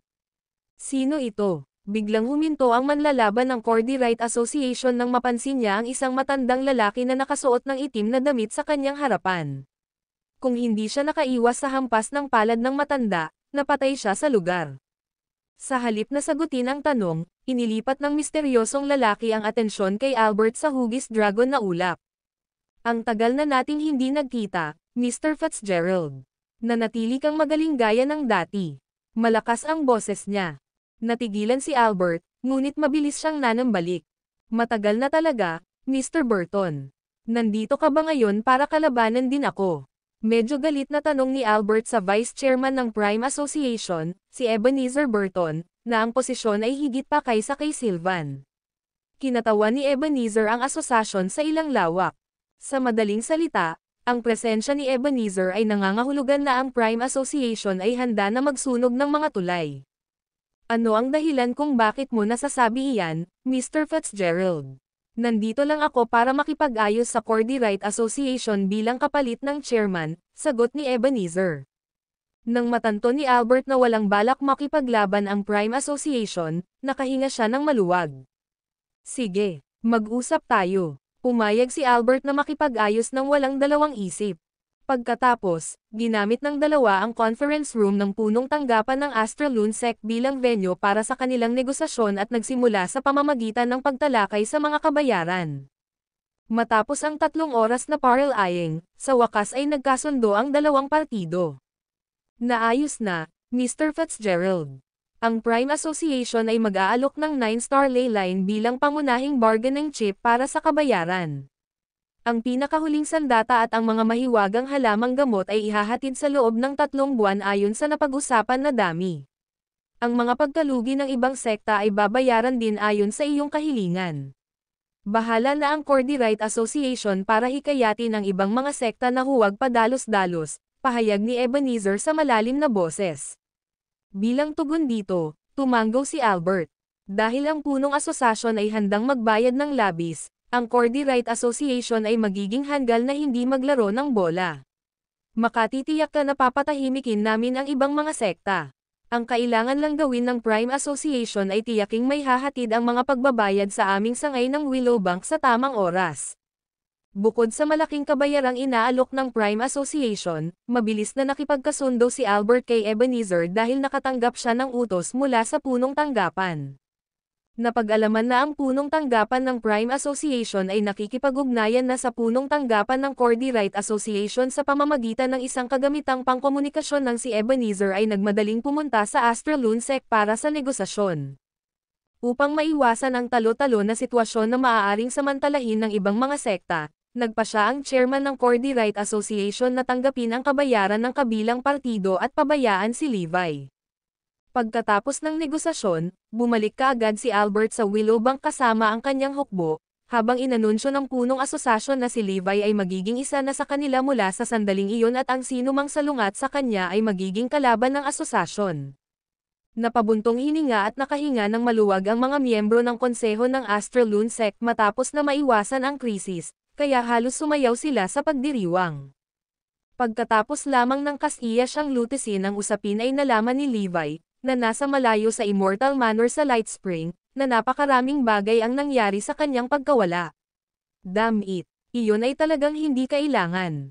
Nagalit si Levi dahil sigurado siyang maaari niyang kunin ang hukbo ng Cordy Right Association ng direkta. Sa pagkakataong iyon, nagmamadaling lumapit si Sylvan.